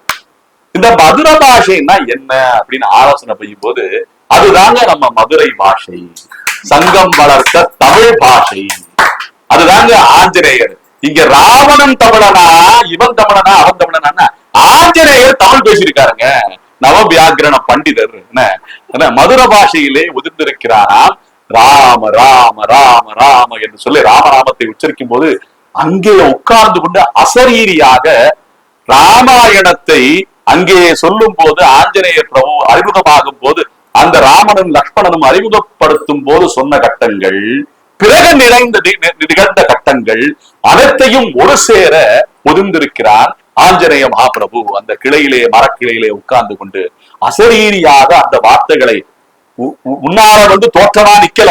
ஏன்னா அவனுக்கு அஷ்டமா சித்தியும் என்ன சித்தித்திருக்கிறது, ஆனாலும் எந்த தோற்றத்தையும் காமிக்காம சின்ன உருவமாக அந்த குயில் போல ஒரு சின்ன உருவத்தை எடுத்துக்கொண்டு மரக்கிளையில் உட்கார்ந்து கொண்டு அப்படியே இந்த வார்த்தைகள் மட்டும் சீதா பிராட்டியினுடைய காதில் அமிழ்தமாக அப்படியே சேர்ந்ததா அப்படின்னு சொல்லும்போது, ஆஹா, ராமச்சந்திர பிரபுவுடைய விஷயங்களை தான் அறிந்த விஷயங்களையும் அறியாத விஷயங்களும் ஒருத்தர் சொல்றான்னா இவன் யாருன்னு நமக்கு தெரியலையே, எங்க இருக்கான்னு தெரியலையே அப்படின்னு சொல்லி பயந்து அப்படியே அந்த தேடுதல், ராவணனுடைய சிறையிலே அடைபட்ட சீதை ராமன் வருவான் என்று காத்திருக்கும் போது ராவணாரை அனுப்பப்பட்ட ஆஞ்சநேயர் சீதையை தேடும் போது சீதை ராமனுடைய கதை வாயிலாக ராமனை உணர்ந்து யார் அவன் என்று தேடி இருக்கிறான், யார் அந்த உத்தமன், யார் அந்த மகாபிரபு யார் என்று தெரிவிக்கும் போது அந்த சமாதானமாக ஆஞ்சநேய பிரபு முன்னே விடயத்தோடே தோன்றி இருக்கிறானாம். என வினயத்தோட தோன்றி அந்த ஆஞ்சநேயருக்கு ஆசி வழங்கும் போது மோதிரத்தை ஆஞ்சநேயர் ராமச்சந்திர பிரபு வழங்கிய மோதிரத்தை சீதைக்கு வழங்க, நெத்திச்சுடியை மறு விஷயமாக அப்படியே ஆஞ்சநேயருக்கு அவள் வழங்க, இரண்டு பேரும் இன்புற்ற கட்டம் சுந்தரகாண்டம் என்று வர்ணிக்கப்படுகிறது. என இந்த கட்டத்தில் நிகழ்ந்த நிகழ்வுகள் அனைத்துமே சுந்தரம். என்ன, அதனாலதான் ராம தூதரான ஆஞ்சநேயரே சுந்தரன் சொல்றாங்க. அவ்வளவுப்பட்ட அழகு மிகுந்த ஆஞ்சநேயர். இன்னைக்கு பாத்தீங்கன்னா நிறைய கோயில்கள்ல ஆஞ்சநேயர் தனியா இருக்க மாட்டார்னு சொல்றோம். இப்பேற்பட்ட சீதையை மீட்டு கொண்டு வந்து மறுபடியும் மீண்டும் என்ன தன்னுடைய அந்த கிஷ்கிந்தாவுக்கு சென்று ராமனுக்கு என்ன அந்த மகிழ்ச்சியை அளித்தவுடனே ஆலிங்கனம் செய்து கொண்டாராம் ஸ்ரீ ராமச்சந்திர பிரபு. ஸ்ரீ ராமச்சந்திர பிரபு ஆலிங்கனம் செய்யறான்னா அவனுடைய முழு அருளும் அவனுக்கு கிட்டுகிறதுன்னு அர்த்தம். என்ன, திருவடி கிடைச்சாலே நமக்கு மோட்சம்னு சொல்றாங்க. ஏன்னா ராமனுடைய ஆலிங்கனத்துக்கே உள்ளானாம் ஆஞ்சநேயன் சொல்லும் போது, ஆஞ்சநேய மகாபிரபு எப்பேற்பட்ட அந்த உத்தமன் என்பதை நாம் புரிந்து கொள்ள வேண்டும். எப்பேற்பட்ட பராக்கிரமசாலி, எப்பேற்பட்ட உத்தமன் என்பதை நாம் இந்த கட்டத்திலே ஆஞ்சநேயருடைய ஜெயந்தி வைபவமாக அனுபவித்துக் கொள்ள வேண்டும் என்பது அடியனுடைய விண்ணப்பம். அப்பேற்பட்ட ஆஞ்சநேயருடைய வைபவத்தை சிறிது நேரம் விண்ணப்பிக்க வாய்ப்பளித்த இந்த ஸ்ரீ வேதாந்த சிரவணானந்த ஆசிரமத்திற்கும் அவருடைய தலைவரான எம்.பி. கிருஷ்ணமூர்த்தி ஐயாவுக்கும் மற்ற இந்த சிரவணத்தை செய்த கேட்ட அனைத்து பக்த கோடிகளுக்கும் அடியனுடைய கிருத்தங்கைகளையும் விசுவாசங்களையும் தெரிவித்துக் கொண்டு, ஏதாவது தவறாக சொல்லி இருந்தால் என க்ஷமிக்க பிரார்த்திக்கிறேன். ஏன்னா இது ஆஞ்சநேயருடைய வைபவம். ஸ்ரீ சீதாராம ஆஞ்சநேயர் கோயில் நிறைய நம்ம தேசத்துல வழங்கிட்டு இருக்கு. ஆஞ்சநேயரை எந்த கோயில்ல போய் பார்த்தாலும் பெருமாளுக்கு ஏதாவது ஒரு புறத்துல ஆஞ்சநேயர் இருப்பாரு. இன்னைக்கு நம்ம திருமலைக்கு சென்றோம்னா பேடி ஆஞ்சநேயர் சொல்லி நேரா பெருமாளுக்கு எதிர்த்தாப்புல அந்த கற்பூரம் எல்லாம் எரிப்பாங்க பாத்தீங்களா, கற்பூரம் எல்லாம் சாத்து நம்ம ஏற்றுவாங்க பாத்தீங்களா, அந்த இடத்துல பாத்தீங்கன்னா பேடி ஆஞ்சநேயர் நின்றுட்டு இருக்காரு. நேரா திருமலை திருப்பதி பெருமாளுக்கு மேல. அவருடைய பேரு சிறிய திருவடின்னு சொல்லப்படுகிறது. பெரிய திருவடி கருடன், சிறிய திருவடி ஆஞ்சநேயர். ரெண்டு திருவடியும் நமக்கு நன்மை அளிக்கக்கூடிய வகையில் இருக்கிறது. இந்த சிறிய திருவடியான ஆஞ்சநேயர் இன்னைக்கு நம்ம ஸ்ரீரங்கம் போனோம்னு வச்சுங்களேன், ஸ்ரீரங்கத்துல போனீங்கன்னா அந்த திருவடியை பார்க்கலாம், பெருமாளுடைய திருவடியை பார்க்கிறோம். அந்த திருவடி எந்த திசையில இருக்குன்னா கிழக்கு திசை நோக்கி இருக்கு. அந்த திருவடி ஒவ்வொரு 7 மதில்கள் இருக்கிறது ஸ்ரீரங்கத்துல 7 மதில்கள் இருக்கும் போது அந்த ஒவ்வொரு மதிலையும் அந்த திருவடி நிலை எங்க இருக்கோ, ஸ்ரீரங்கநாதர் படுத்திருக்கின்ற திருவடி நிலை எந்த திசையில எந்த கோட்டுல இருக்கோ அதே கோட்டுல ஆஞ்சநேய மகாபிரபுவோட 7 மதிலையும் இருக்கா. இத போனீங்கன்னா கவனிங்க. அதே போல ஸ்ரீரங்கத்துல நுழையும் போது கொடிமரத்துக்கு முன்னாடி தீர்த்தங்கள் சாதிக்கிறதுக்காண்டி வச்சிருப்பாங்க, குடங்களை வச்சிருப்பாங்க. அங்க தீர்த்த மண்டபம்னே இருக்கும். அந்த தீர்த்த மண்டபத்துக்கு முன்னாடி அந்த ஸ்ரீரங்கநாதர் படுத்திருக்கின்ற நேரா பாத்தீங்கன்னா ஆஞ்சநேய மகாபிரபு வணங்கி கொண்டு அஞ்சலி அஸ்தத்தோட இருப்பார். அதை தரிசனம் பண்ணணும், நம்ம ஆஞ்சநேய தரிசனம் பண்ணணும். அப்படி மகாபாகவதனான ஆஞ்சநேயரை நாம் தரிசனம் செய்வதும் அவருடைய அருளுக்கு பாத்திரமாவதும் அவனுக்கு வேண்டிய கைங்கரியங்கள் செய்வதும் யாருடைய அருள் கிட்டும் என்றால் பகவானுடைய அருள் கிட்டும்.